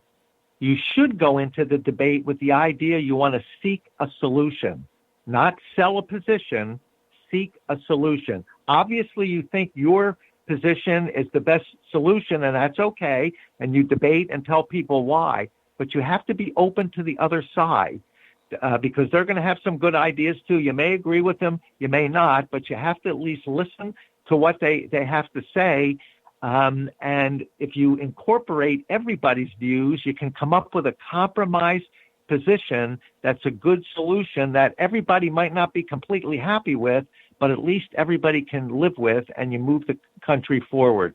Coming up with these solutions that only one side believes in and not the other is really counterproductive to the whole idea of a democratic society. You know, one of the things I love doing is when I get into a debate with someone is I put them in the position where, say, for example, you're talking about minimum wage, which is an excellent example. And I give them the example that, hey, you're working minimum wage, you're busting your butt, you're doing an excellent job, your employer loves you. And next to you is a guy who is just doing the minimal amount that he needs to do. Do you want to earn the same amount of money as a guy who isn't doing half the job you're doing, or do you want to get paid better than him? And when I say that, it's like, oh, wow. Or you always put them in that position where they're on the bad end of the side of that policy. And then say, well, if you do this, then that's what you're going to be putting everyone into. And all of a sudden, they seem to see where they make their error, and you can sell them on the idea that you have. Which is basically, it's a sales pitch. It is a sales pitch. You look at it that way. Exactly. It's exactly what it is. But I have to laugh because the second you said you teach ethics, I started to cringe because there's always that question, what's the difference between a moral man and an ethical man? An ethical man knows it's wrong to cheat on his wife. A moral man will not cheat on his wife, which is, I love that. So when I hear ethics, I cringe. Very good. Well, I usually do too, because mostly the ethics that is taught on college campuses really is a liberal-leaning view of ethics.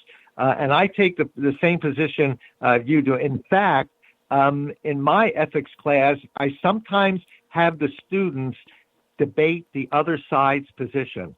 So if you think the minimum wage should be raised, I want you to take the position that it should not be raised, and I want you to defend that position. By doing that, some students start to scratch their head a little bit and say, maybe the other side has a little bit of merit to it.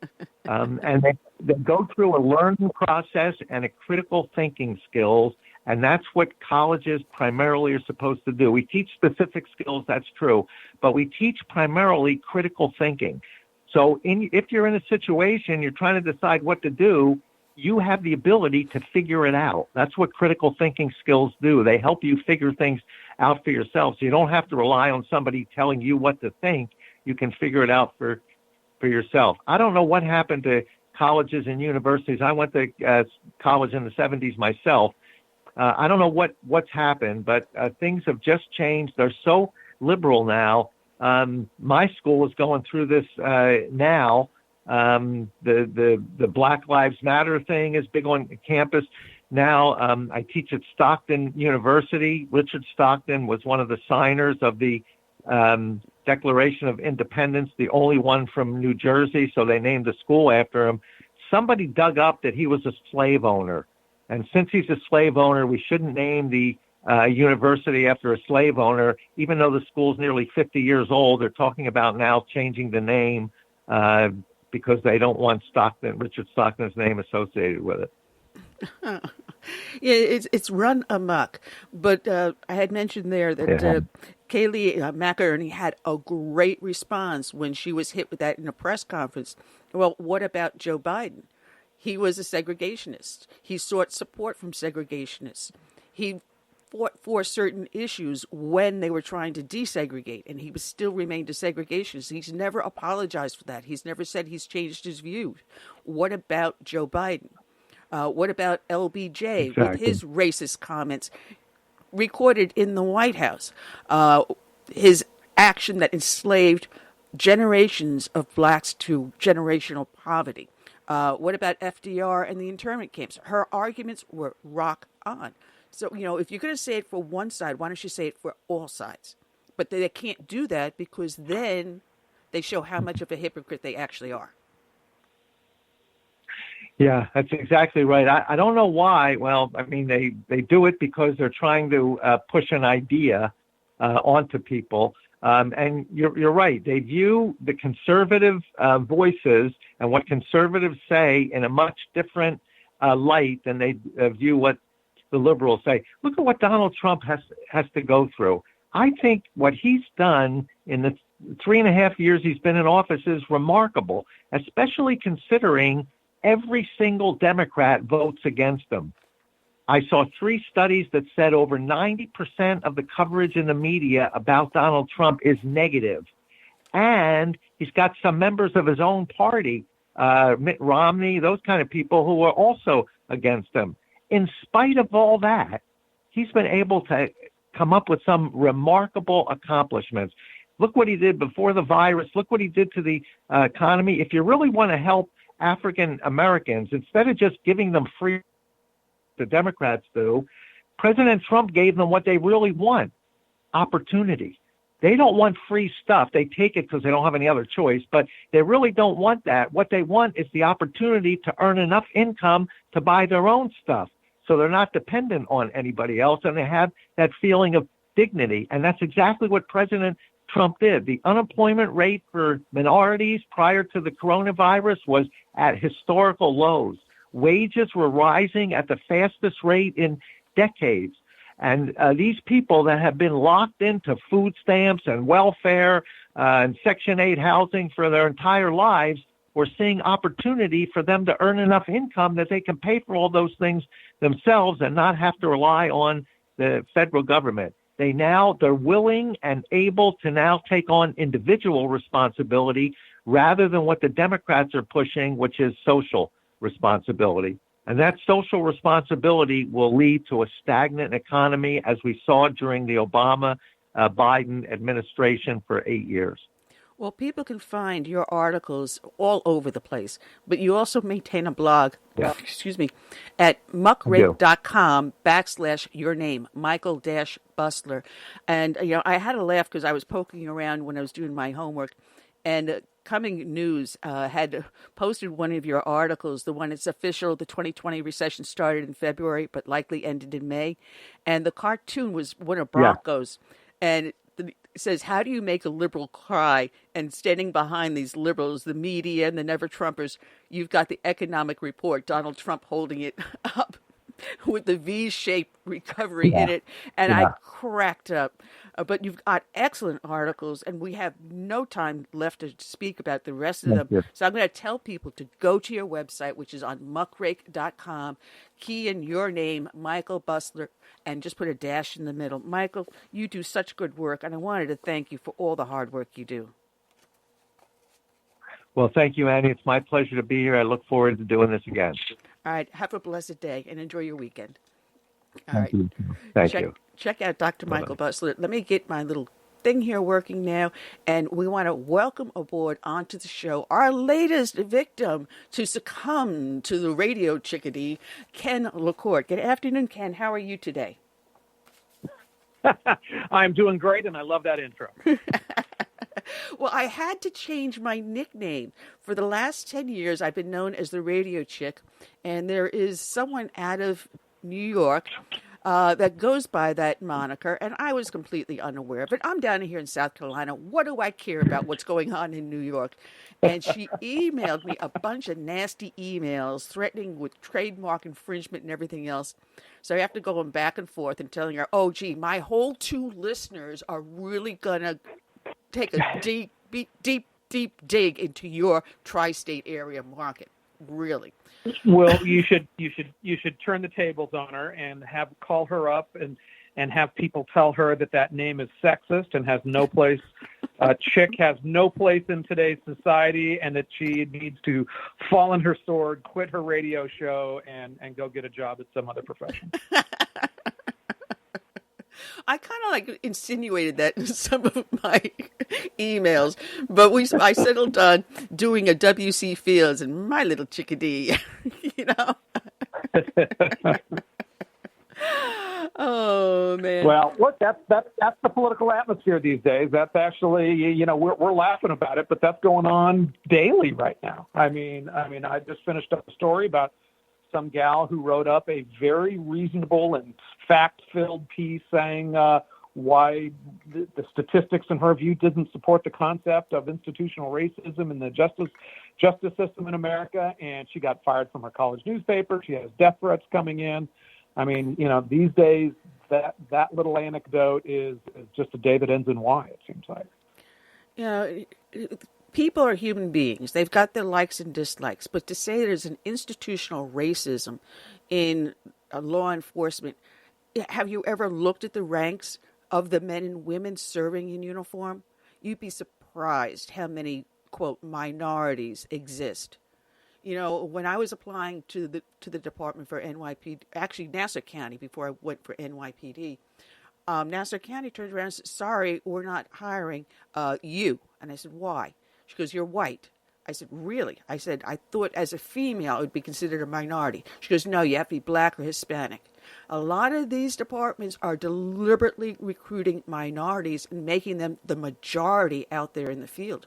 So when you say systematic racism, how do you look at an officer that is a black female or a male Hispanic and tell them that you're racist against your own race?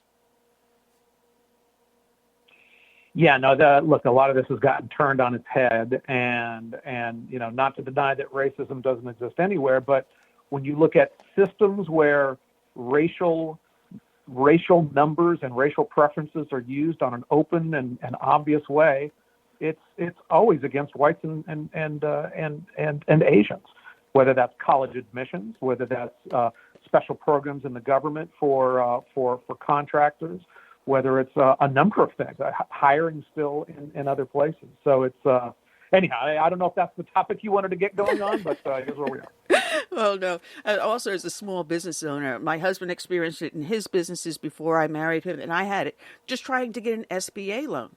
Sorry, you're not a minority. We're now concentrating on minorities. You need to do a conventional loan and not an SBA. You see it in government, but it's the exact opposite of what you expect. And you had been talking about cancel culture, and this is what we're seeing right now with these protests and these riots. And people are being silenced and TV shows pulled off the air, people's accounts being canceled on social media, such as Facebook, left and right, because we don't think the same way they do. Yeah, it's become an increasing tactic, primarily by the left, to if you can't beat them, silence them. We saw it popping up kind of uncomfortably on college campuses, probably starting about 5 or 6 years ago, when a conservative speaker would want to go and speak at UC Berkeley or a lot of colleges. And they lit fires, they barricaded things, they would blow whistles, they would do everything that they can to stop that. My daughter, 2 years ago, her first month at William & Mary, she actually went to go hear an ACLU speaker. And a bunch of white kids purporting to represent Black Lives America went and protested it and wouldn't let that woman speak. And that was kind of her intro to college, was the ACLU speaker was too conservative to be allowed to say her words out on campus.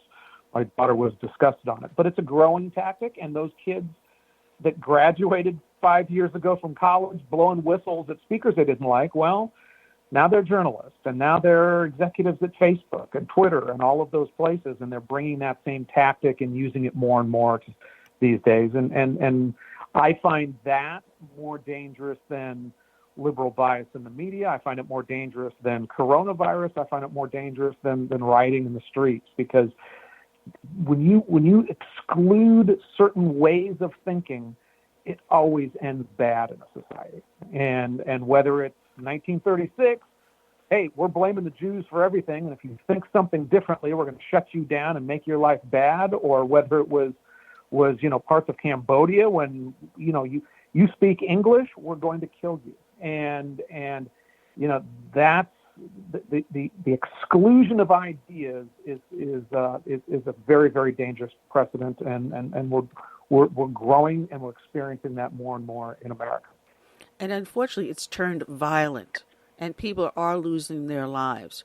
As my co-host pointed out earlier, Curtis had mentioned that last year there were only 10 deaths in police custody, and in just this what was it, about a week and a half, 2 weeks now since Floyd was killed, we've got close to 20 or more civilians that have been killed by the rioters.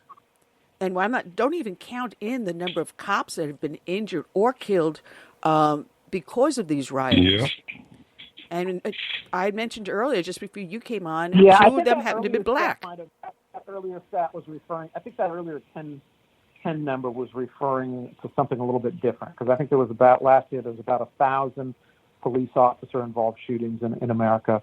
I think 10 of them turned out to be unarmed black people on it. Because I remember Tucker Carlson did kind of a show where he then went through those 10, and they were of varying degrees of some of them were like, yeah, the guy was in a car trying to run people over, and there were some that were like, oh my gosh, that's horrific. They shot a gal through her window, and in most of those cases, the cops were charged.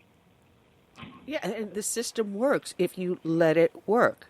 Now we have Minnesota, where within 7 days, Trump sends Barr and the DOJ up there. The arrests are made. The charges are then brought forward against these officers. Normally, an investigation like that can take months with the person suspended, not fired, but the person was fired immediately, and then charges were brought forth.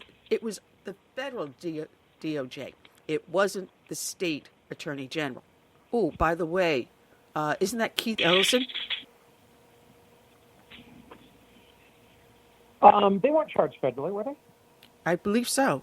I don't know if they were charged federally. No, but I think these were. I know that they put in a DOJ investigation, but and that did predate before the state came out and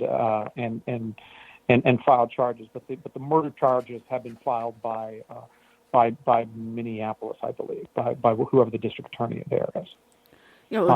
And yeah, you're fast. And pardon me? No. Just go ahead, please finish. Yeah, no, I think that was the case. Now, with these rioters, these Antifa out there, we've got now Seattle. 6 blocks in Seattle is a no-man's zone. It's a no-go zone, basically, is what they've put up. And now Seattle's going, well, we can't do too much about this. The governor of the state is saying, well, we can't do too much about this. In other words, just have a free-for-all, go shopping for free, and oh, by the way, we'll be sending you more stimulus money, too. So even though you've created your own little kingdom within the United States, we'll still, send you your stimulus check. And Trump turns around and says, to me, it's a great example. Could you imagine if a handful of guys wearing MAGA caps, and some of them were armed, decided to literally take over 6 blocks of any American city, including a police station, which then the police would then went and abandoned that had, estimates are 300 to 400 people live in that zone, or have an apartment there. Just fantasize for a second about if a bunch of Trump type guys took over a part of a city like that. It would be worldwide front page headlines. It would be one of the most crazy, oh my God, America is turning into, the revolution has started. It would have been just something else. And in here, but they're trying to, they're saying, it's not that big of a deal and this and that. And literally, I went to CNN yesterday and I looked to see, because, Fox is obviously playing it up probably bigger than it is, and I wanted to see how much CNN was downplaying it. The only article they had on the front page of their website, out of hundreds of articles relating to this, was an article bitching about conservative media, saying, oh, well, they said it was a large area of town and it's only 6 square blocks. They said it was Antifa, and we're not quite sure it was Antifa. It was one of the most surreal things I've read from CNN, at least in the past week or two. No, they didn't get a hint that they were all wearing black hoodies and black masks and gloves. No, they didn't get a little hint from that. Mm-hmm. It's a little bit too reminiscent of Kristallnacht. When I first saw What the heck was that college in California? The very first time they started rioting, and the second I saw them with these masks, hoods, and dark clothing and everything else, that's exactly what I thought when they were breaking the windows. Kristallnacht, which is, they are all, instead of anti-fascist, they are fascist.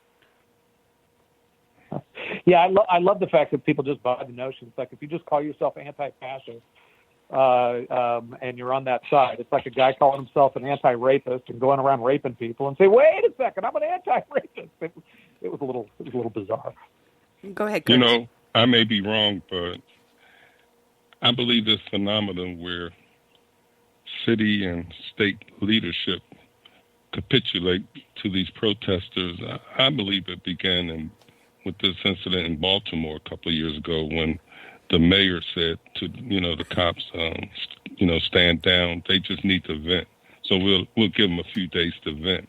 And now I think that's a model that they're using now, the protesters, for existing protests and future. What are your thoughts? I think certainly. I mean, look, you don't want to live in a society where people go out and protest and they get shot in the head, right? We don't want to be China with tanks rolling over kids with, who are in Tiananmen Square. So, but on the other hand, you're 100% right. It's like before I'm just a little too young to remember the Watts riots and the national riots 67, 68. I clearly remember 1992 after the Rodney King verdict in Los Angeles, where I lived at the point. And the signal that started that riot, that truck driver, Reginald Denny, was pulled out of his truck and beaten by some thugs for 10, 15 minutes. It was broadcast live because there was a helicopter over it, and the police had hunkered down. Now, some subsequently said, and they might have been right, that Daryl Gates, who was the police chief, was like, "Hey, you guys want to bitch about the police? Fine. We'll back off for a little bit and see how you like it."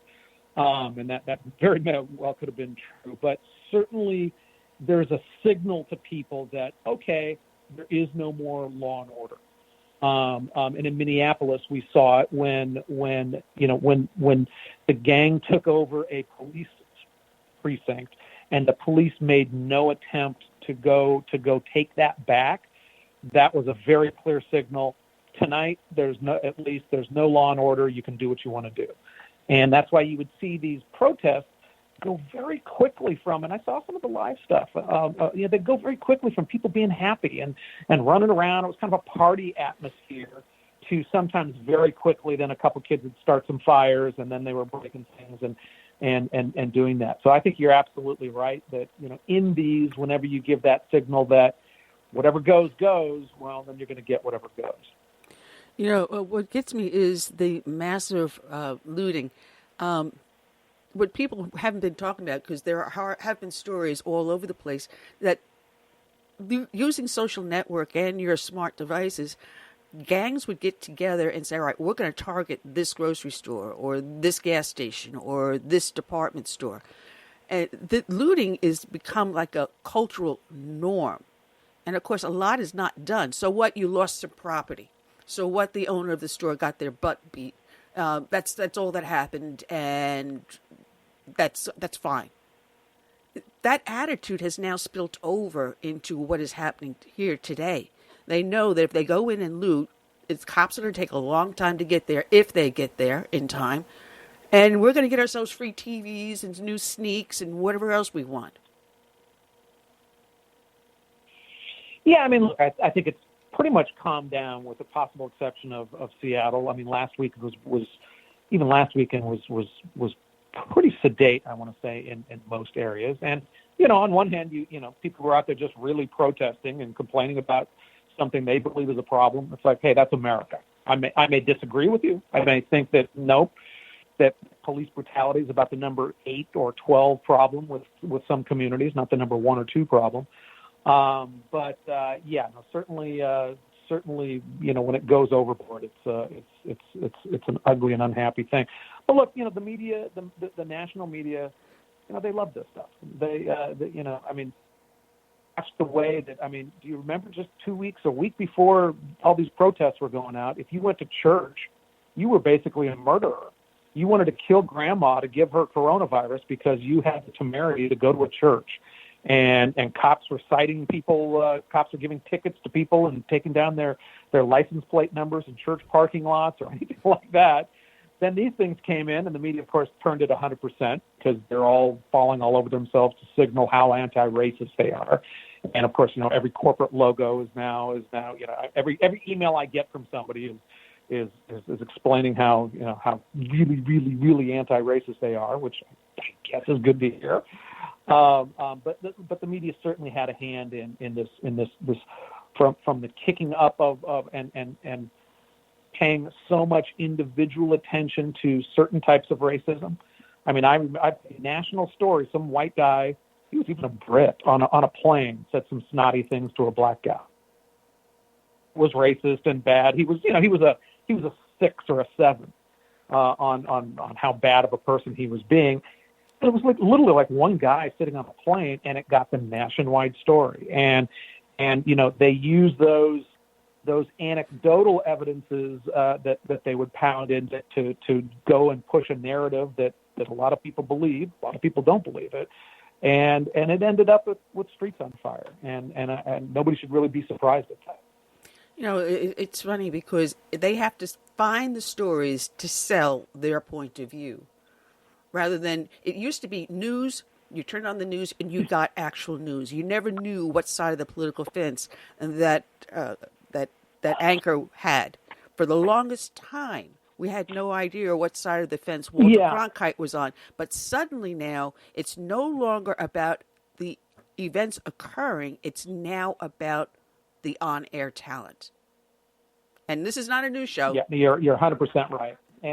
And look, this has happened with almost all of our media. And I'm a big believer that it's actually more driven by money than about politics, although certainly these days with Trump in here. It predated Donald Trump. In fact, I actually think that new style of media allowed a Donald Trump person to become president. I'll never forget in the Obama re-election against Mitt Romney, turning to one of my editors. I was running FoxNews.com at the time.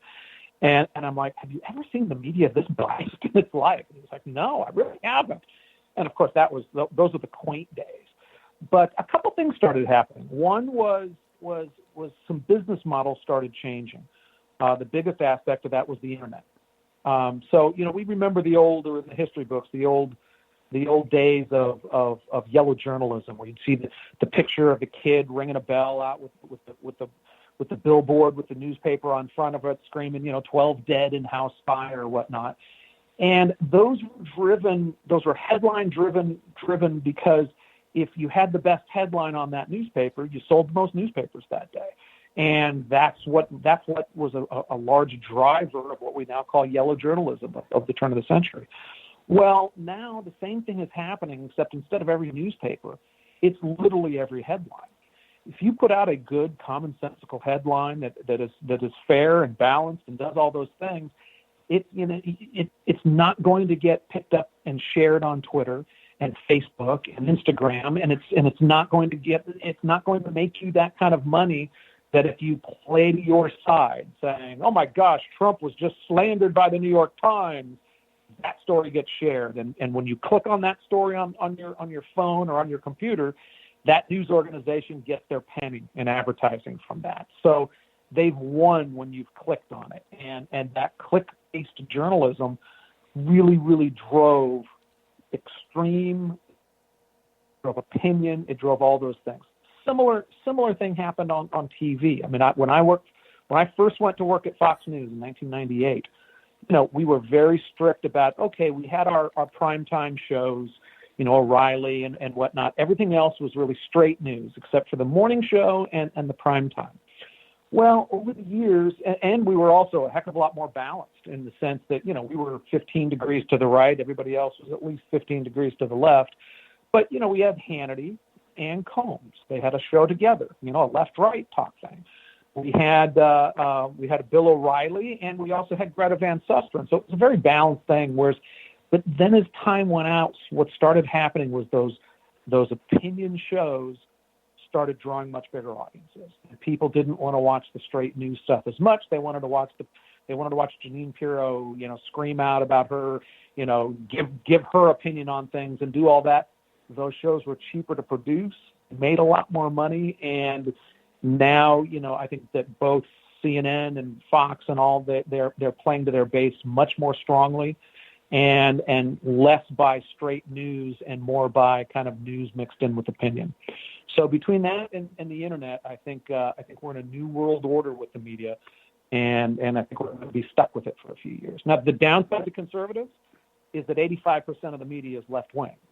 So as they stop being referees and they start being really heavy promoters, it looks like the entire National Press Corps is basically working for the Democratic Party, with the exception of Fox and some radio and a few online sites. And that's a new reality that we're when you and I grew up, we kind of looked at the press as the referees. And maybe they were a little liberal, maybe they should have done this or should have done that. Now they're players and they're partisans, and people haven't figured that all out yet. I think conservatives have more because they're facing the brunt of it more often. But it's a very, very different world, and people need to be smart still. Well, the old saying, if it bleeds, it leads. They just found a new way in getting it, to make it look like everything is bleeding. And they're just using a different format. I remember delivering the Long Island Press on Long Island. It was actually my brother's route, and he wouldn't do it, so I ended up doing it. But that was when journalism, you actually open the newspaper to read the news. But you open a newspaper today, or one of these blurbs that come on your smart device, the headlines are so skewed. One of them I looked at said 1.5 million Americans applied for unemployment. What the headline makes you think is that, oh my God, the number of people unemployed is exploding. They're not saying those number of applications have actually dropped compared to the previous months. No, they make it sound like massive unemployment. All of America is unemployed. And this is how they catch you. They hook you, and then they give you a piece that's not pure news, but all opinion.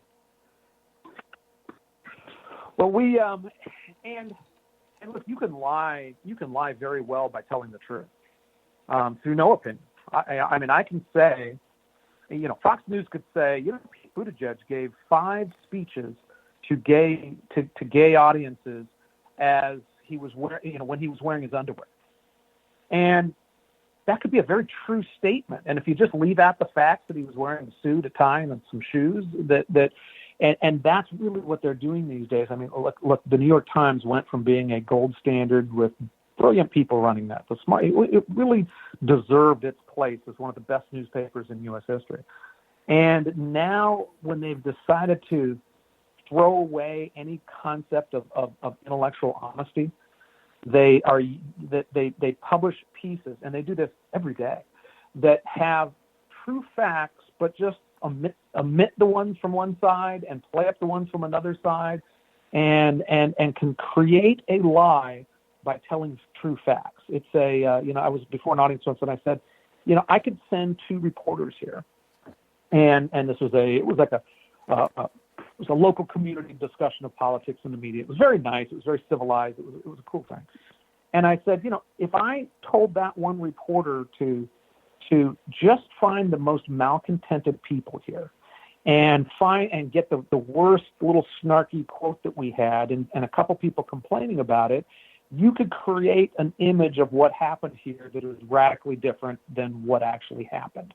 And at that point, it's like, even without lying, again, it's like CNN and Fox could send a reporter to a Donald Trump rally, and Fox could find that cherry blossom family that are good, and they drove down from South Carolina and talked about how uplifting they were, and they were happy to hear the president's words talking about how we need to fight unemployment and whatnot. And the report would be so radically different from a CNN who told their reporter, find me a Nazi, find me a racist. You can do it. There's 50,000 people there, right? If you can't go and find a couple jar-headed racists out of 50,000 people, you're not working for us anymore.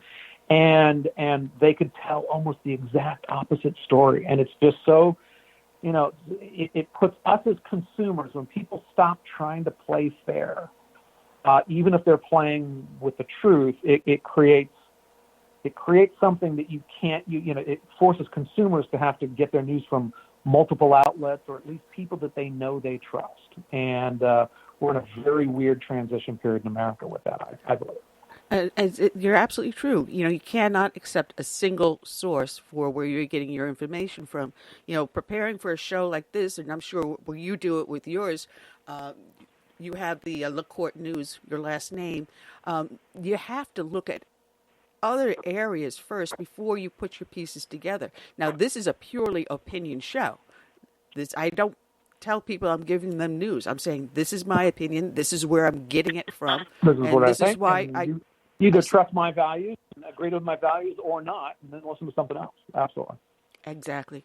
And this is what we need more of, and that's why the social media that we have, these platforms we have, are so wonderful, and why they're growing so fast. You came up the hard way from regular journalism, going into Fox News and managing there, but now you have your own. People can find that exactly. Where can they find LaCorte News? Well, they can't find it on Facebook because I had 3.5 million followers and was banned from Facebook, and I still can't get a straight answer on why they did that. But they can find it at LaCorte News, LaCorte news.com. And we spend a lot of time really looking at, we don't publish all the news that's out there. We publish a lot of stories from a conservative angle that are fair but have been underplayed in the media or wrongly played in the media. We spend a lot of time looking at, these referees with their thumbs way on the scales and how the media twists things around and do that. And we also spent a whole lot of our time looking at kind of the growing censorship that we're starting to see online, which I think is, out of all of the trends, the most troubling trend that I see coming up. The cancel culture, when it's people turning off the show Cops or canceling that is one thing. When it's increasing to basically our town square in America, which really is social media, and when they're zapping those concepts, when they're intentionally squashing down certain types of opinion, that's to me a very troublesome thing. They've got these bots out there now trolling for things inside your articles or in your hashtag. So if, God forbid, you have Antifa listed, which I deliberately use the hashtag Antifa, they're going to pull you. And that's the saddening thing. They are doing the censorship, and that's not freedom. That's not liberty, and that's not equality. That's tyranny. 90 seconds. What happened to this? No. And it brings up very good debates on what can we do and what should we do. Absolutely. I forgot to change the minutes on this. Oh, my goodness. Hang on. Just bear with me for a second. There we go. And save it. All right. Ken, thank you so much for joining us today. And I welcome you back anytime, telling people to go to your website, LaCorte News. And God bless. All right. Thank you. Thank you for your time. It was a fun conversation. Absolutely. All right, Ken. Take care. 60 seconds. No. Don't stop. It shouldn't stop. Oh, no. Please don't do this to me. Don't do this to me.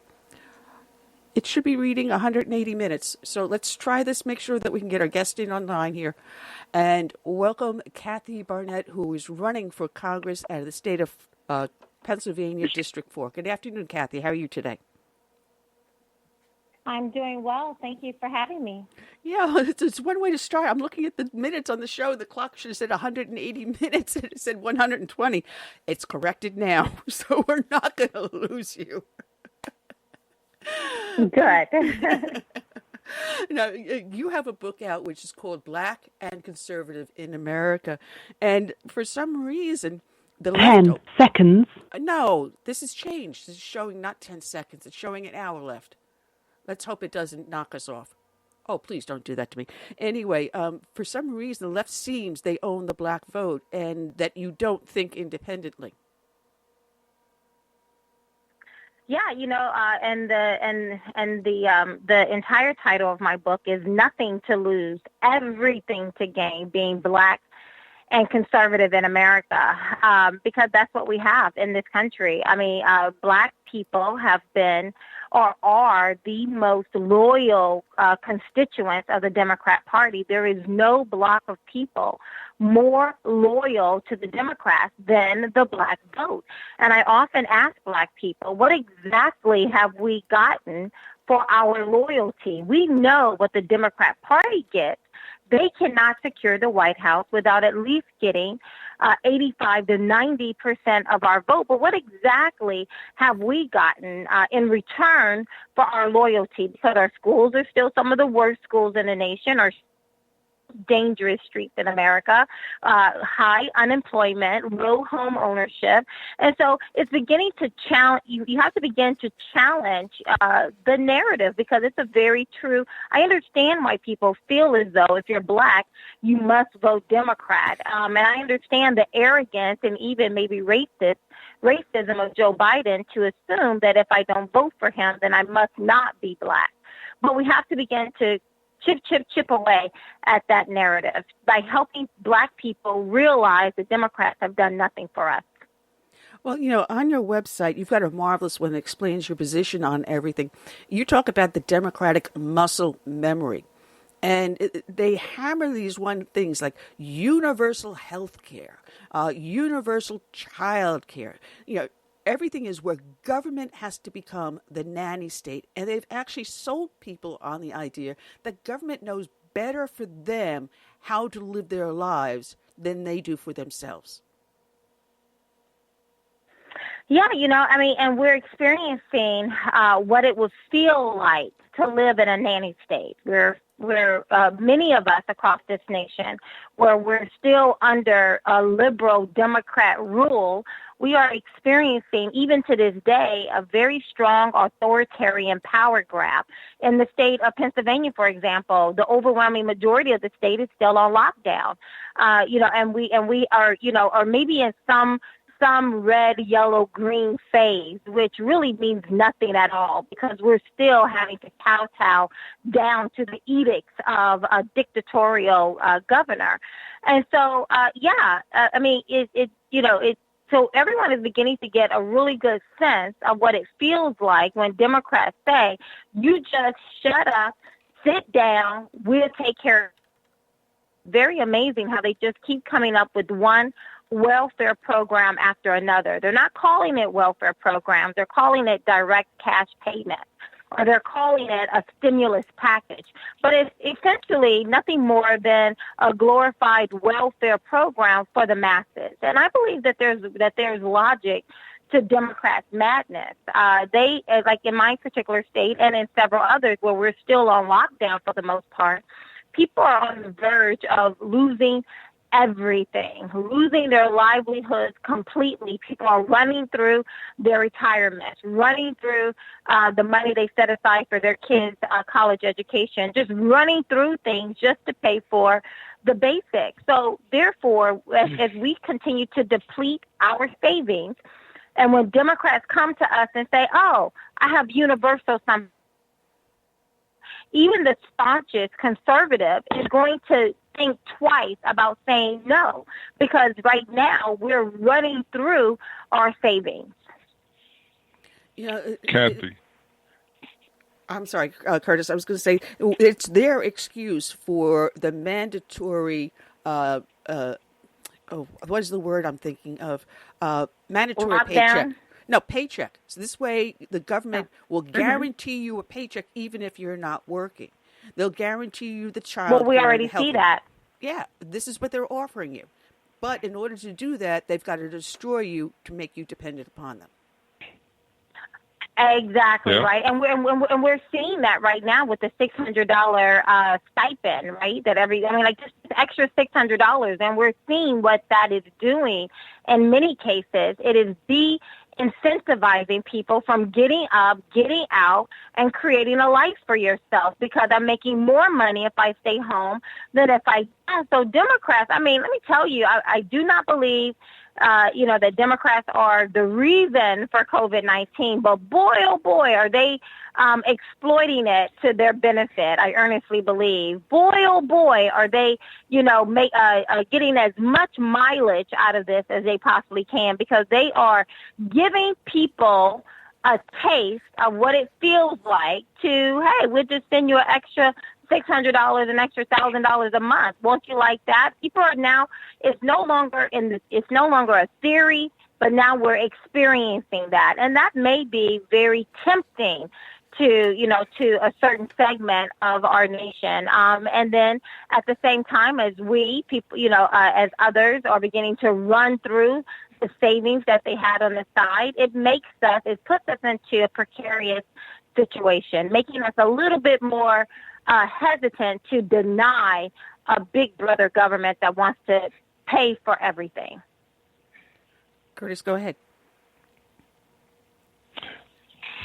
Yeah, I want to say that this is a teachable moment for Republicans in the state of Pennsylvania. I mean, with this, I call it house arrest, where government tells you, when you can leave your house, and there's curfews and things like that. That's a good example of what it would be like if we went socialist. Now, I was born in Philadelphia. Matter of fact, I just returned from Philadelphia yesterday. And I see two sides. I see some people who are finally waking up and seeing what's really going on. And then you got that other group who are very hostile when it comes to the subject of Trump and Republicans. And I mean, it's so toxic. It's to the point of near violence. They want to lash out at you. And I'm saddened by it, because what happened to the days where you can, have different ideas. Agree to disagree, from right? other people. Right. So on one hand, I'm happy that some people are waking up. On the other hand, it's depressing that people would have drank the Kool-Aid that the left has been serving for, the last 5 or 6 decades, I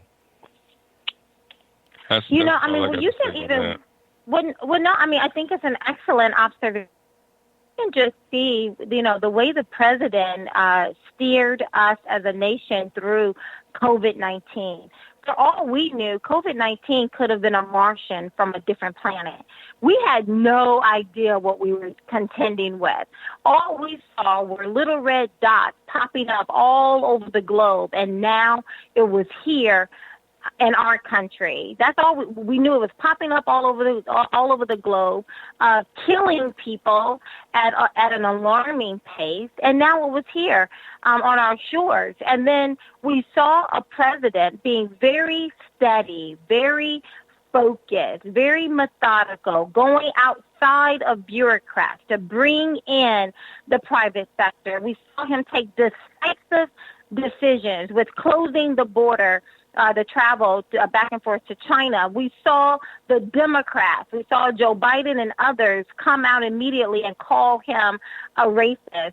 We had Dr. Fauci and WHO right before that telling everyone, there's no proof that this is human-to-human contact. And you see the president on January 28th, even after the WHO statement, even after Dr. Fauci's statement, come out and make a very decisive decision that today perhaps saved millions of lives.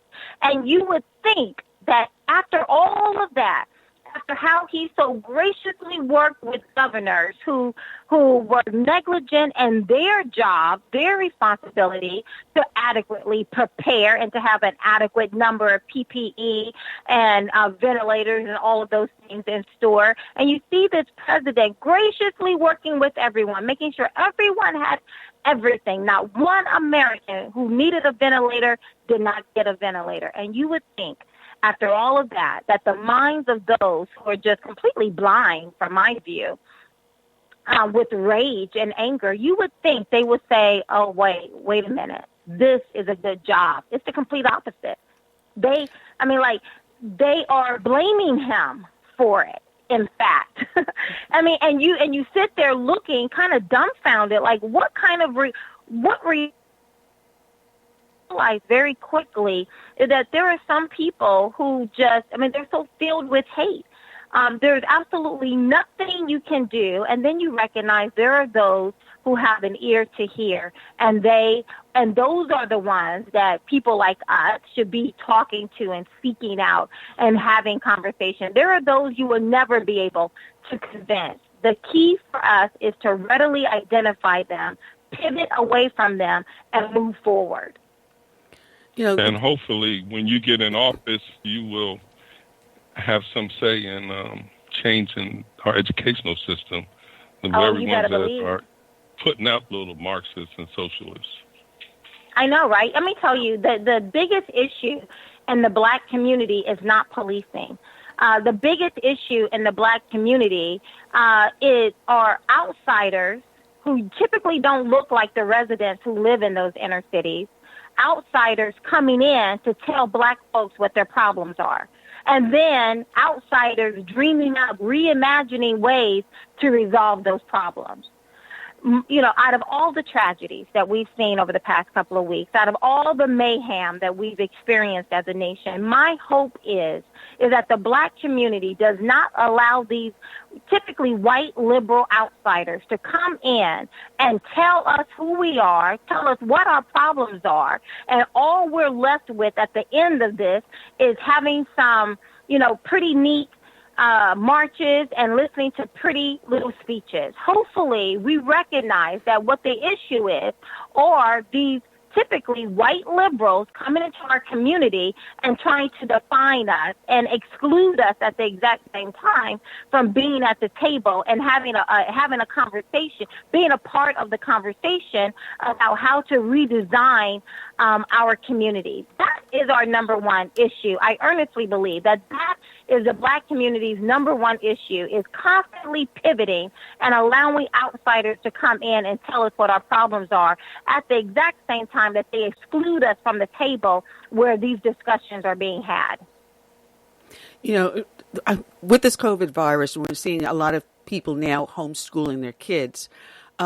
There's going to be a gap. We're going to lose a generation of education here because not everyone is able to homeschool their kids. If you have someone at the poverty line and they're a single parent, that child is not being homeschooled. That child's running amok in the neighborhood. We're going to lose a whole generation of... Maybe. You tell me. I mean, maybe not necessarily, because in most of these public schools, what exactly are they learning? You know, we just heard little Marxists being popped out, right? That America is racist, right? Remember when Donald Trump won, and you had all these schools in the elementary level teaching something completely apart from what most parents would think the curriculum would be.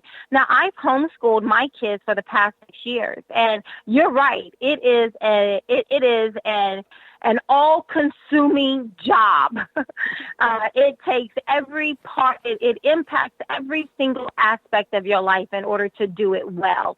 And some people are made for it. Some people can learn to make it a part of their lives. And some people, quite frankly, should just send their kids to public schools. But I don't know if this, one of my hopes is that coming out of this, parents will begin to reprioritize what's most important.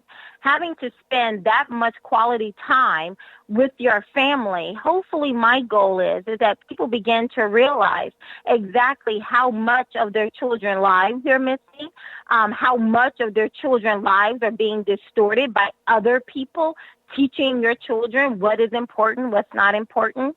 And hopefully parents will begin to see what's most important to them. There are some things that people on the outside of our homes, again, will try to tell us is most important, but really it's not at the end of the day. We've just been manipulated to believe that what they tell us is important are the things that are important to us. I'm hopeful that we will come out of this with a generation who understands the value of family, the importance of family, the importance of just sitting down and having a meal together and talking to one another and not allowing your schedule to be so overwhelmed with, activities and events and all of that. But you could just sit down as a family and learn how to interact with one another.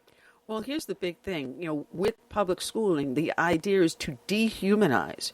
As within Obamacare, when it was written, we were not not described as patients. We were described as units. And when we dehumanize each other, our lives lose value to another individual. We're not seen as being as equally human as them. Bringing the families into home together, forcing them to live under one roof, is bringing back the reality that, hey, we're all human beings. Maybe it might help change a generation, but this is the problem. Everything is desensitized. You're on your smart device, and if you are talking to, quote, a friend, there's just a text coming up on your screen or a video that you're looking at. They're not human. And this is the problem we have with today's society. We no longer look at each other as people of value. And look what they're doing to the preborn. I keep asking the question, and no one has given me an answer. If Black Lives Matter, why are they protesting the way they're doing and not in front of a Planned Parenthood? You happen to have been a child, a product of a rape. Now, had your mother chosen to abort you, you would not have the beautiful family. You would not be here running for office to make your state a better state.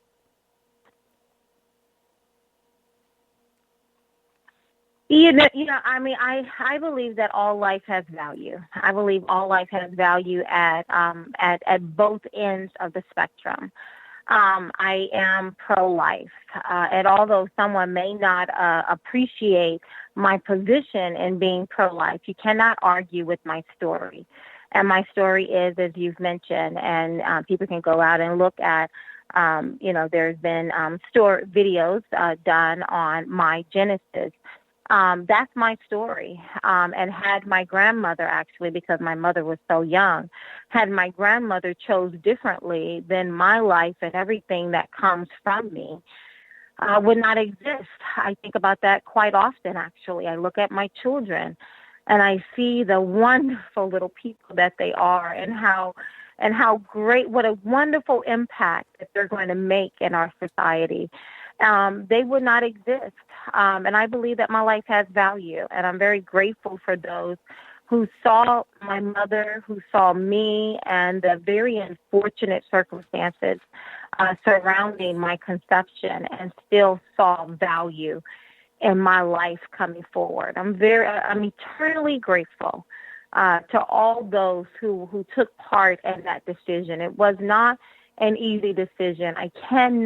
My daughter herself is 11 years old.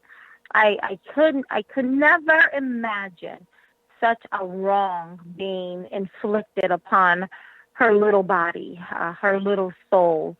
And so I'm very grateful that, out of such ashes, that, something beautiful has come out of it. And as I look at my babies, it's something beautiful, and I'm very grateful.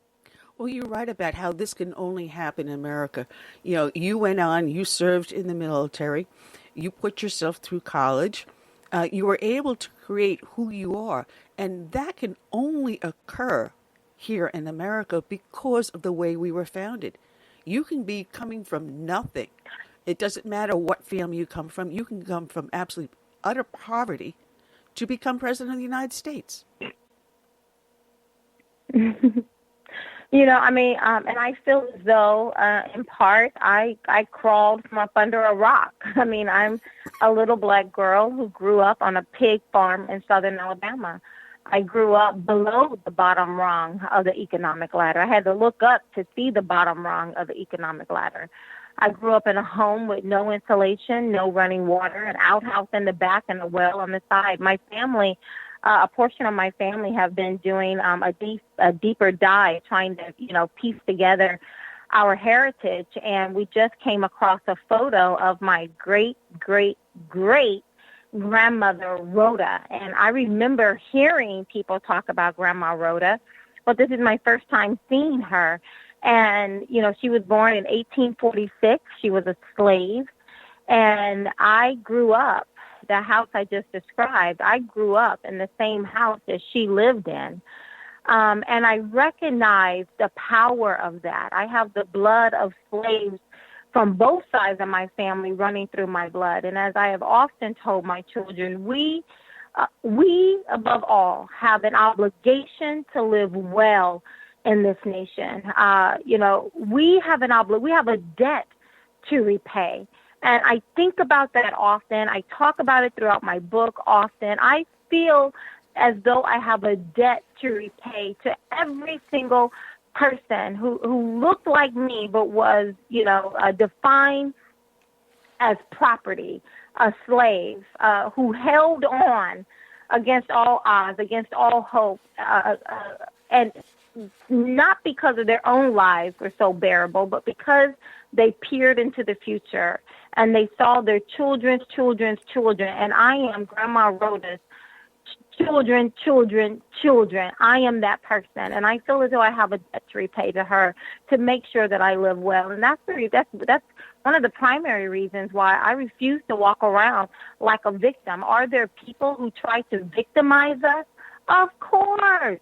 There's always people. I mean, and it's not beholden to white skin. White people don't have the market cornered on racism. White people don't have the market cornered on trying to victimize and take advantage of people. Hatred is as immovable as a parcel of land, and it will occupy any willing subject. But I refuse today, understanding my history, understanding what those who have come before me had to sacrifice and give so that I can live the life that I'm living today, I refuse to make a mockery of their sacrifices and allow someone to victimize me. It doesn't mean that people have not taken advantage of me, but I refuse to be a victim of it. I demand of myself to rise above and to become a victor in every situation. Now, what is it with politics that people like you are afraid to get into it and make America a better place? Because we have common sense. That's an answer. Signs up? Who signs up to be abused? You sign up to. I've never run for a public office ever in my life. I never had any intentions of running for public office. But oh my goodness, my thoughts, my reasons, or the most purest of reasons. I've limited myself to running for 2 terms only.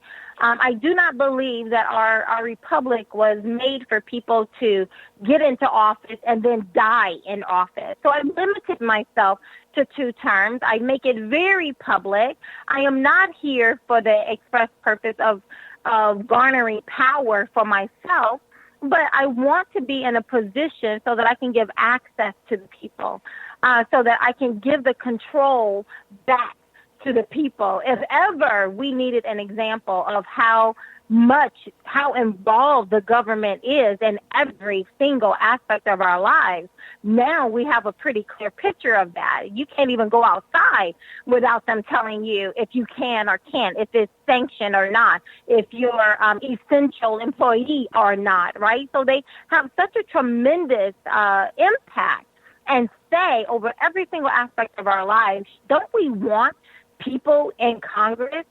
Don't we want people in these particular offices, in these particular positions, who understand the concept of the Constitution, who have an appreciation or a love for every single individual thrive? And so people don't get into politics because we're smarter than that. I had no intentions of getting in. I mean, it's just dirty business. It's the reason why we say politics is dirty. It is. And I'm not even dealing with Democrats yet. I'm just dealing with our side of the aisle right now. It's just a bunch of foolishness. And yet, I love my country.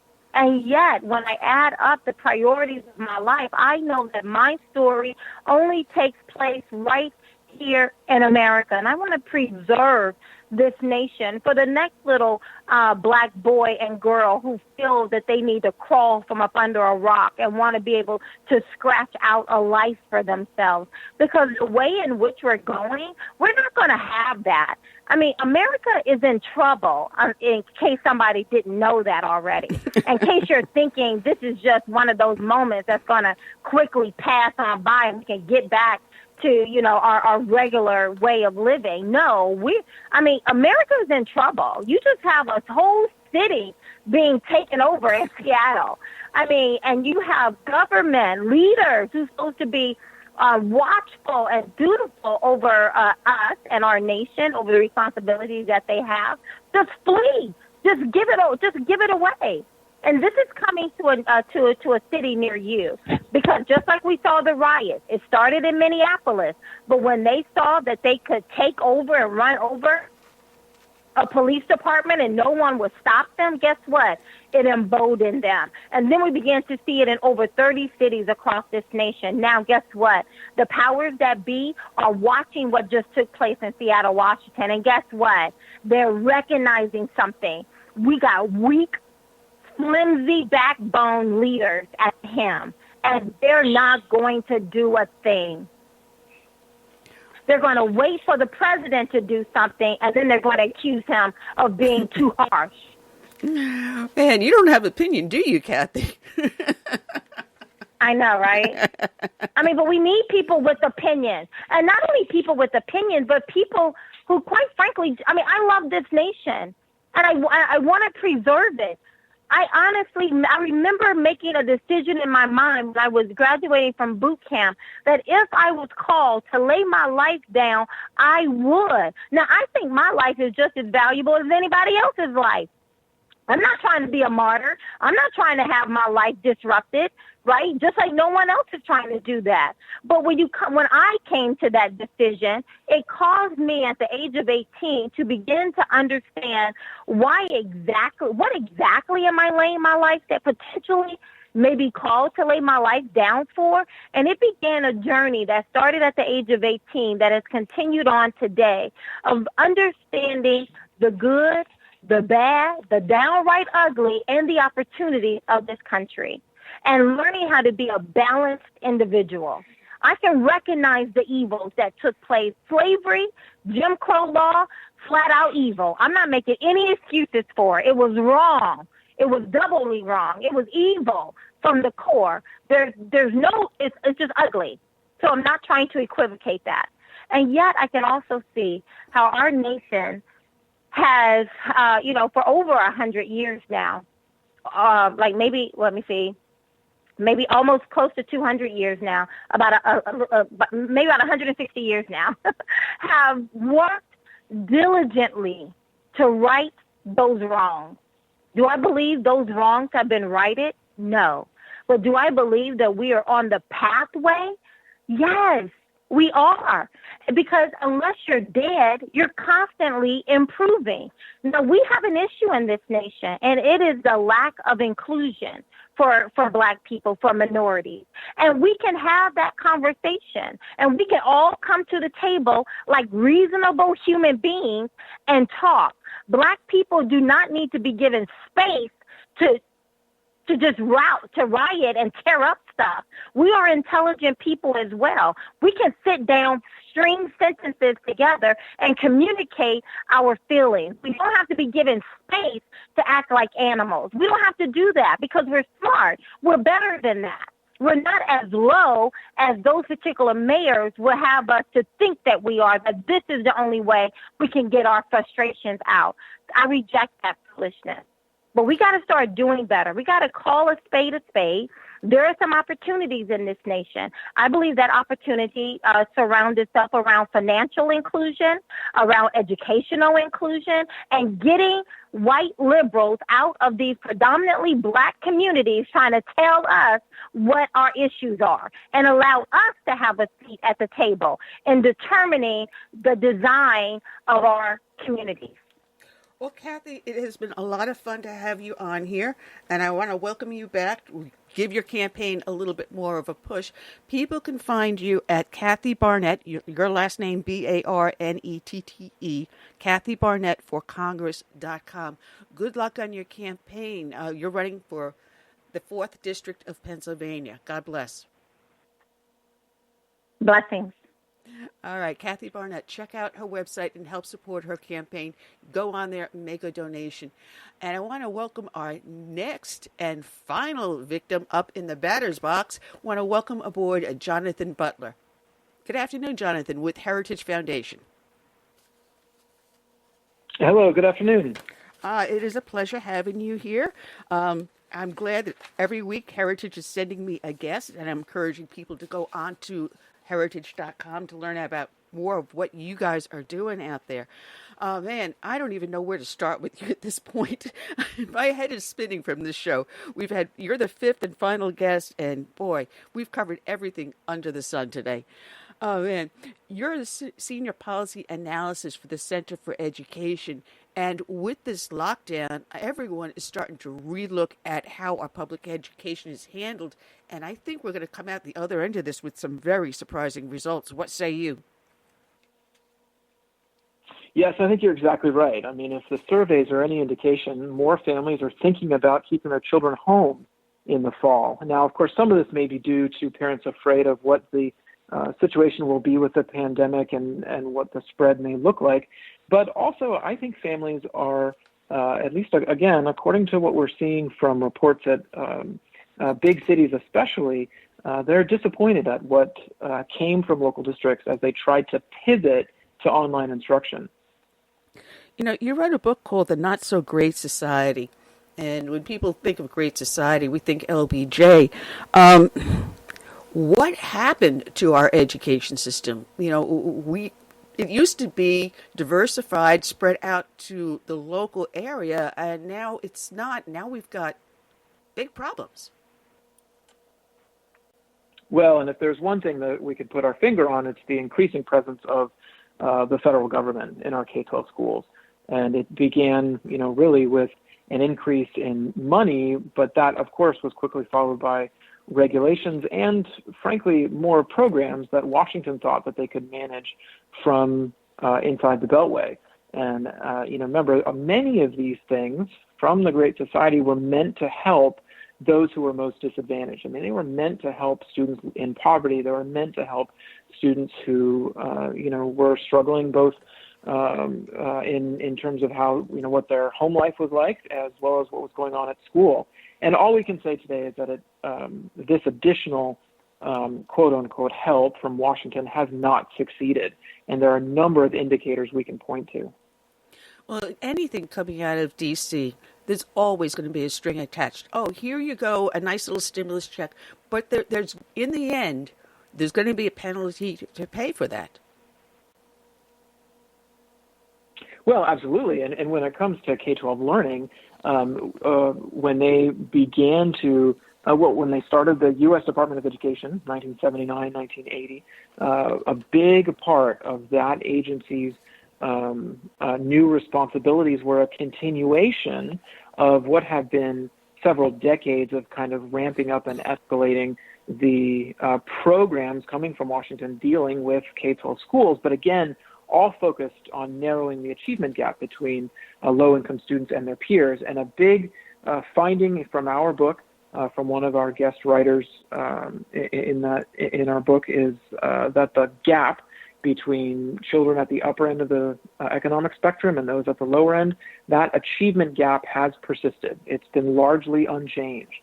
So this idea that Washington could come in with additional money and all sorts of, you know, changes to programs, everything from, you know, national standards to even going back before that to simply creating all sorts of extraneous programs, after-school programs, things like that. It has not narrowed the gap. So we still have that with us today. Well, you know, public schooling is institutionalization. If you do have the finances and you can send your kids to a private school, to a religious school, you know, you end up finding that your child's better educated because they don't have to follow the federal standards. They can do traditional learning. And the problem is that our schools no longer have traditional learning. But with this virus, I think the parents are finally starting to figure that out. Do you think it would be enough of a momentum to finally have school choice for everyone? Well, and we certainly hope so. I think the problem that has always been there is that there are those who have choices and those who simply do not. There are those who are able to up and move to a better neighborhood. That's always been there. There are those who have been able to afford private school tuition and those who haven't. And there are those who struggle mightily to do so anyway. But what we have got to provide And I think what is ultimately, it is a policy issue for state governments specifically, are to create more options. And whether that's allowing for the creation of charter schools, which is something that's new even in states today. West Virginia just recently enacted a law allowing the creation of charter schools. Kentucky is still waiting to have charters created there after a back and forth struggle to even get a law. Not to mention private school scholarships, which is something that it's available in about half of all U.S. states today, have some sort of private school scholarship program. But again, these programs are largely limited in eligibility to children from low-income families, which is great. We want to help them, absolutely. But the more that you narrow that eligibility, the more you create a gap. You widen the gap between those that have and have not, those that have opportunities and those that don't. That's what we've got to fix. We have to create an education landscape where there is not a gap between those that have great opportunities and those that do not. Are you familiar with Sherry Few? She has the U.S. I don't believe so. All right. She happens to be a friend of mine. She started off here in South Carolina just informing parents about Common Core, and she's expanded it now nationwide. She's got USPIE, Parents Involved in Education. This is the first time I came across the problems that are on the massive scale with Common Core. Unfortunately, I was not blessed with children, so I wasn't involved in the education system. But she opened up my eyes big time. One of the things that I learned is that even if you don't have kids, education of the children in your neighborhood is imperative to the health and economic health of the neighborhood. And I don't think people understand that. Oh, I think, and that's always been true. I think you're exactly right. And I actually, if you look back 100, 120 some years, you see that the creation of high schools and the creation of ultimately school districts that, began to be an umbrella over a high school, a middle school, and elementary school, that was driven by local families that wanted to have a place to send their children to learn the skills they needed to enter the ever-changing workforce. I mean, people saw that even 50, 75, 100 years ago. They began to see the need to have this. Now, the trouble is that as more of that learning became standardized, I think the quality varied greatly. And as we see today, especially in areas like Los Angeles, Chicago, even, pick your large city, right? New York City, you have this confluence of factors where, you're asking schools to not just help students reach to where their peers are, but you're asking them to overcome a lot of other societal factors and family-related factors that can be a real challenge. I mean, this is something that people have been saying for a half a century, that we're asking schools to overcome everything from single-parent families to and the struggles associated with that to violent neighborhoods. And I think that's asking too much. I mean, that's why we need to have a strong civil society answer through community organizations, through church organizations, through all of these different things that unite, right, the fabric of a civil society. These need to exist alongside schools because we can't simply ask schools to take all of these responsibilities, because what we will wind up with is them asking for more money and saying that then we need more money to be able to provide all these services. The services are already uneven from place to place, so we spin ourselves in a circle. Well, it's funny because I've always said all politics starts local, and it's so very true. And if you're not involved and knowing what is going on in your local schools district, then shame on you, because all of a sudden that tax bill is going to come in and you're going, I'm paying how much? What is this for? And the millage just went up again? Really?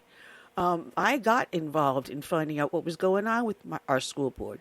And because we had school superintendents that were really bad, we eventually got rid of them and finally have someone in there that is highly competent and is improving. But if we don't improve the quality of the students, how do you maintain the quality of the neighborhood? How do you maintain the individuals remaining here in the neighborhood to build businesses and build their families if we don't have good quality education? The people don't understand how much it affects their everyday life. You're absolutely right. And we're going to see this issue of public school finances up close and personal in the coming year, because as we are already, I think, officially in a recession, and district schools will feel the effects because they lean on state revenues much more in recent years especially. And so, we're going to start to see where they look to make cuts or how they look to make changes in order to weather the storm. And those are the places where we really should ask, well, wait a minute, did it need to be there in the first place, or is this something that we really should be asking these community organizations, these faith-based organizations like we were talking about, to be responsible for in the first place? No, it's funny because I just got my tax bill, and here in South Carolina, you pay property tax not just on real property, but on your motor vehicles, your boats, your boat motors, and the appraised value of the vehicle was about $6,000. The assessed value was only $370. Now this is the assessed value, $370. My tax bill for this vehicle, which is a 2007, is $146. This is where what we do with our education is important to know, because here out of there, the county takes its taxes, then we have a school operation and school bond. Over 50% of the tax are just those two things, the school operation and school bond. What happens in your school district and how your kids are educated and where your tax dollars goes is very, very important. And that's right. And looking at your tax bill like that every year is a reminder for it. I think one of the things that it's important to remember is oftentimes administrators will make significantly more than educators. And that's something that people should pay more attention to, because we've reached a point where approximately half of the school staff in the United States are non-instructional staff. So we have a K-12 system that is increasingly becoming top-heavy, and I think diverting attention away from the main purpose of schools, which is classroom instruction. And when you have a district superintendent who's making six figures and a teacher who's making far less than that, I think it's the teachers as well as the families who need to be asking, wait a minute, what's going on here? It's funny because here in South Carolina, now we have charter schools that are public schools. And what I find, they got a higher quality of teachers, a higher quality of students being put out there.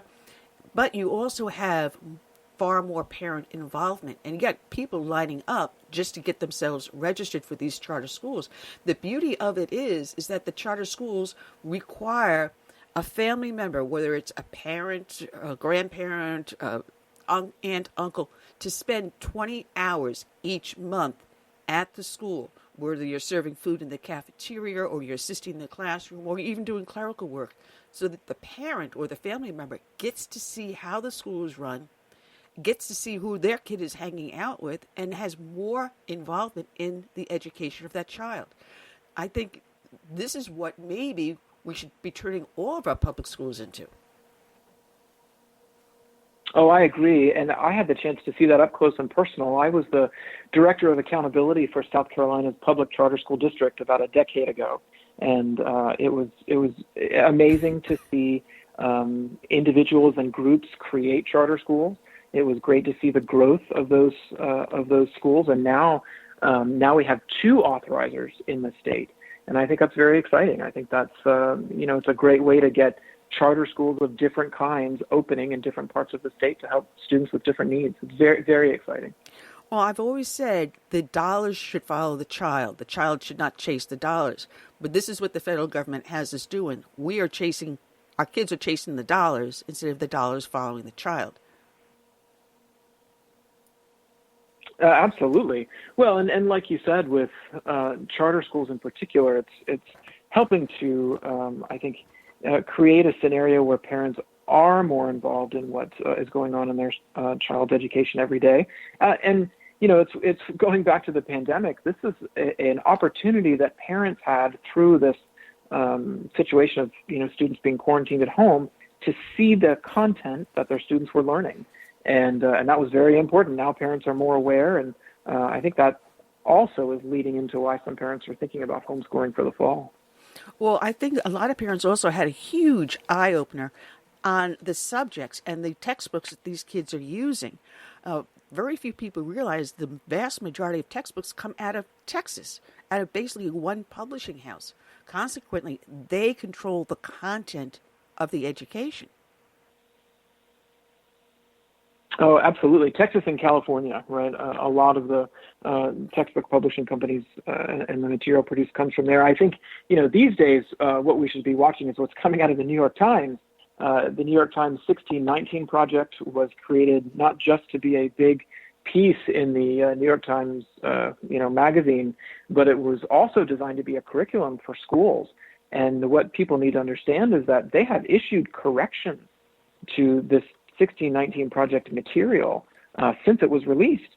And, the unfortunate part is that the material's already in schools, so the mistake's in there. It's easy for a newspaper to go back and print a correction, but much harder to go back and change a textbook. That it is. And the 1619 project was one huge big propaganda to give us white guilt, essentially is what it is. It's pushing forward an agenda that's based on a false premise. Well, it was fascinating to see experts from both sides of the aisle come out and criticize the content. There were experts who you would not call your traditional conservative academics who were saying that there were problems with both the approach and the way that they described some of the factual material. And so again, now that parents have a chance to be home with their students and see what they're being taught, this is the opportunity for parents to weigh in. Now that students get hopefully prepared to go back to school and go to the school board, go to the school, and be able to say, hey, look, this is not the kind of thing that I feel is right for my child. And they have to be able to not be afraid to confront the school board member that represents their district, or even the school superintendent. I went to a school board meeting, and they were trying to push through a resolution that a certain individual didn't have a full vote. They had like a 7/8 or something like that. And I went in there with a sign saying, this is not Common Core math. A person is a full being. It went over like a lead balloon to the point where I handed the school superintendent my business card. He looked at it, sneered at me, and flipped it over his shoulder. And I just stood there cracking up, and I says, I'm so hurt. Oh, my God, I am devastated. I just held my sign up higher. But we have to have people in the neighborhood to get involved on the local level, but also we have to take it up to see the state level to see what they're doing, because that affects all the schools throughout the whole state. Which ones are getting preferential treatments, because sometimes somewhere along the way, someone decides one school is going to get more per student than another school for whatever reason, or you even up to the federal level to see what policies are being passed down and mandated on the schools. So we have to be involved on all levels because we're being assaulted on all levels. Well, and that's right. And that's why we need a variety of options, because I think there are some school boards that'll be more receptive to parent involvement and maybe smaller, right, for smaller areas where parents can have more of a difference. And then there may be others that, when the district is large and it's a, big political bureaucratic process, it's much hard to make your way into that bureaucracy and see real change happen. So for those parents who feel like they need something else for their child, that's why we need education savings accounts. That's why we need private school scholarships. That's why we need charter schools. That's why in Los Angeles and Chicago, when the unions recently pushed for caps and moratorium on creating new charter schools, that should be devastating to those families. Policymakers should not stand for that. These are critical, outlets and options for families who feel like their students are trapped in a place where they're, not satisfied with what they're learning. Oh, that's the huge important part, because I remember growing up my parents had moved from one area in New York to another, specifically because the school was down the street. It was a high-quality school. They knew the quality of the education coming in there. And lo and behold, a year after we moved in there, we had busing.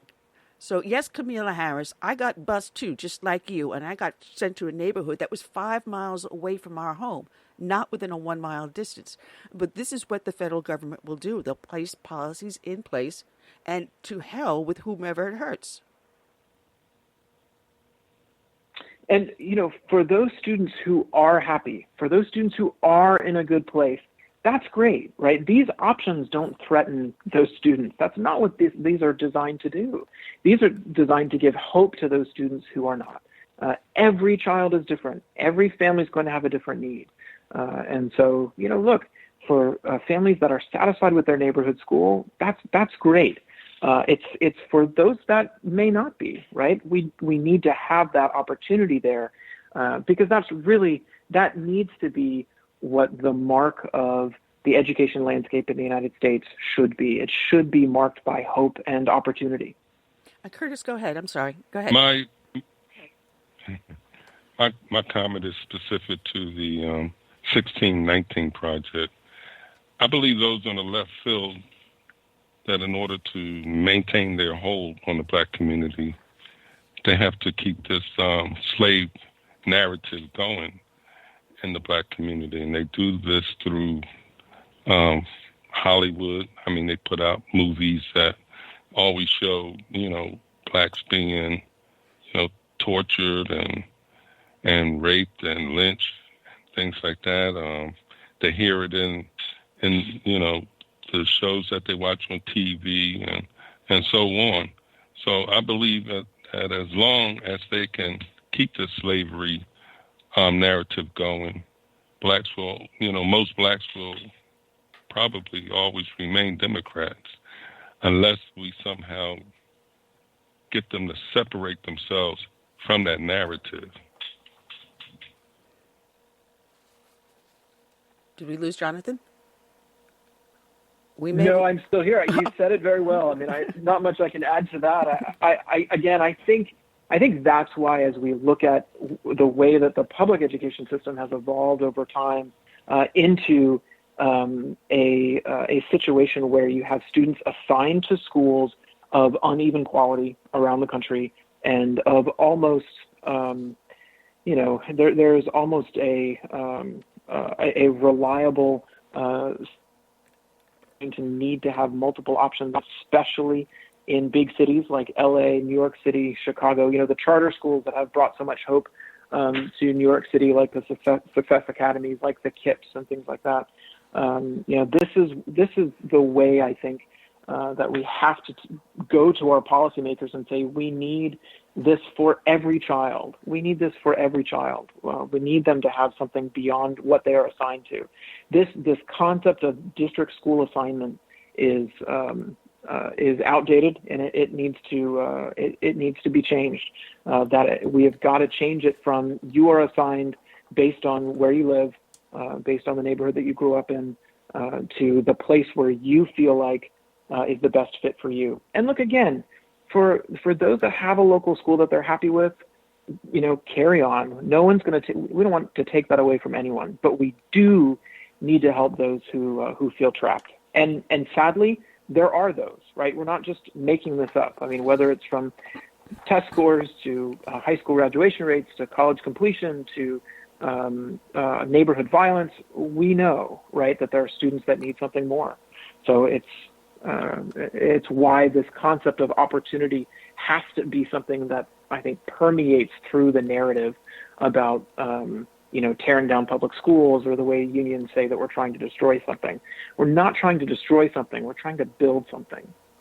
Well, you've got an excellent article on Redefine Ed, the new definition of public education. It's titled Homeschooling's Moment, and there's a lot of interesting information in there, you know, from the Harvard Law School, quote-unquote, study or conference or whatever they had, saying with the propaganda of problems of educational deprivation and child maltreatment too often occur under the guise of homeschooling, trying to make it sound like it's bad. Yet, more African American families are choosing to homeschool, previously underrepresented demographic. And Dr. Lindsay Burke said that if 60% of the people dropped to just 6% on homeschooling, still the number of children homeschooled in the U.S. would double. Very, very excellent article. We're down to our last 4 minutes, Jonathan. The time flew today. Unbelievable. I want to thank you for joining us and welcome you back anytime. There's so much more to delve into the education because our future is with our kids. Well, thank you. Glad to be with you. It is our pleasure. Jonathan Butler, check him out with heritage.org, Heritage Foundation. All right, Curtis, we're down to our last few minutes. Thank you. Excuse me, down to our last few minutes. And I do believe Bill Muckler is going to be joining us next week. He's got the 2020 Revolution. I'm hoping Sandra Lee will say yes to next Friday also. Apologize to anyone that stopped in last week looking for Sandra Lee, but she got involved with her kids and grandkids and lost track of time and left me a beautiful, beautiful little message on the phone, but we just haven't been able to connect. Want to thank everyone that has been listening here on Blog Talk Radio, listening and watching over on Facebook and all the other platforms that we broadcast on.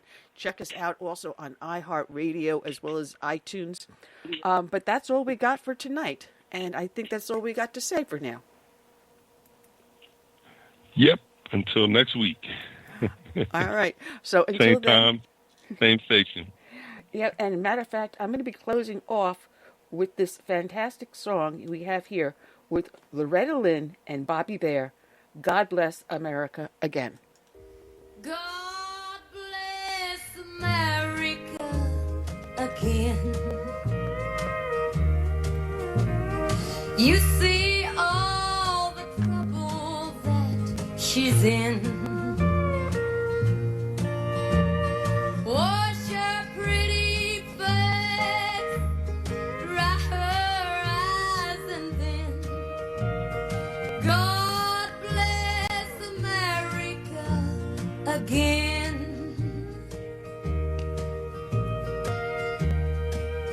God bless America again, just like you did way back there when it all began. You blessed her then, and we just kind of took it for granted, and we didn't ask again. So just hold her hand now, that's all. In case she stumbles, please don't let her fall.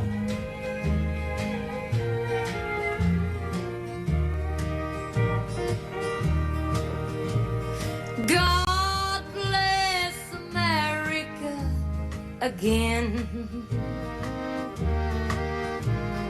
You see all the trouble that she's in.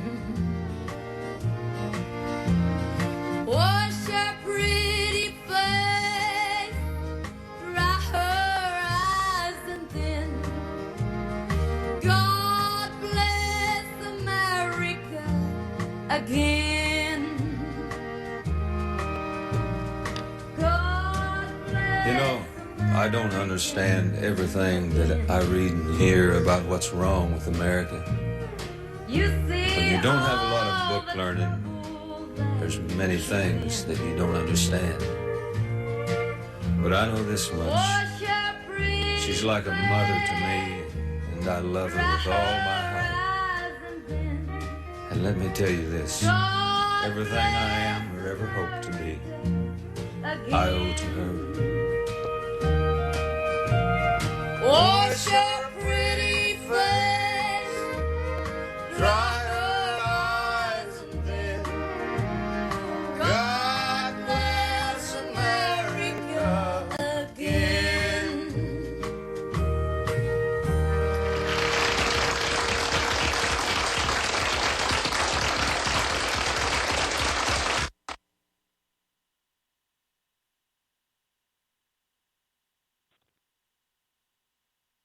Thank you for using Blog Talk Radio. Goodbye.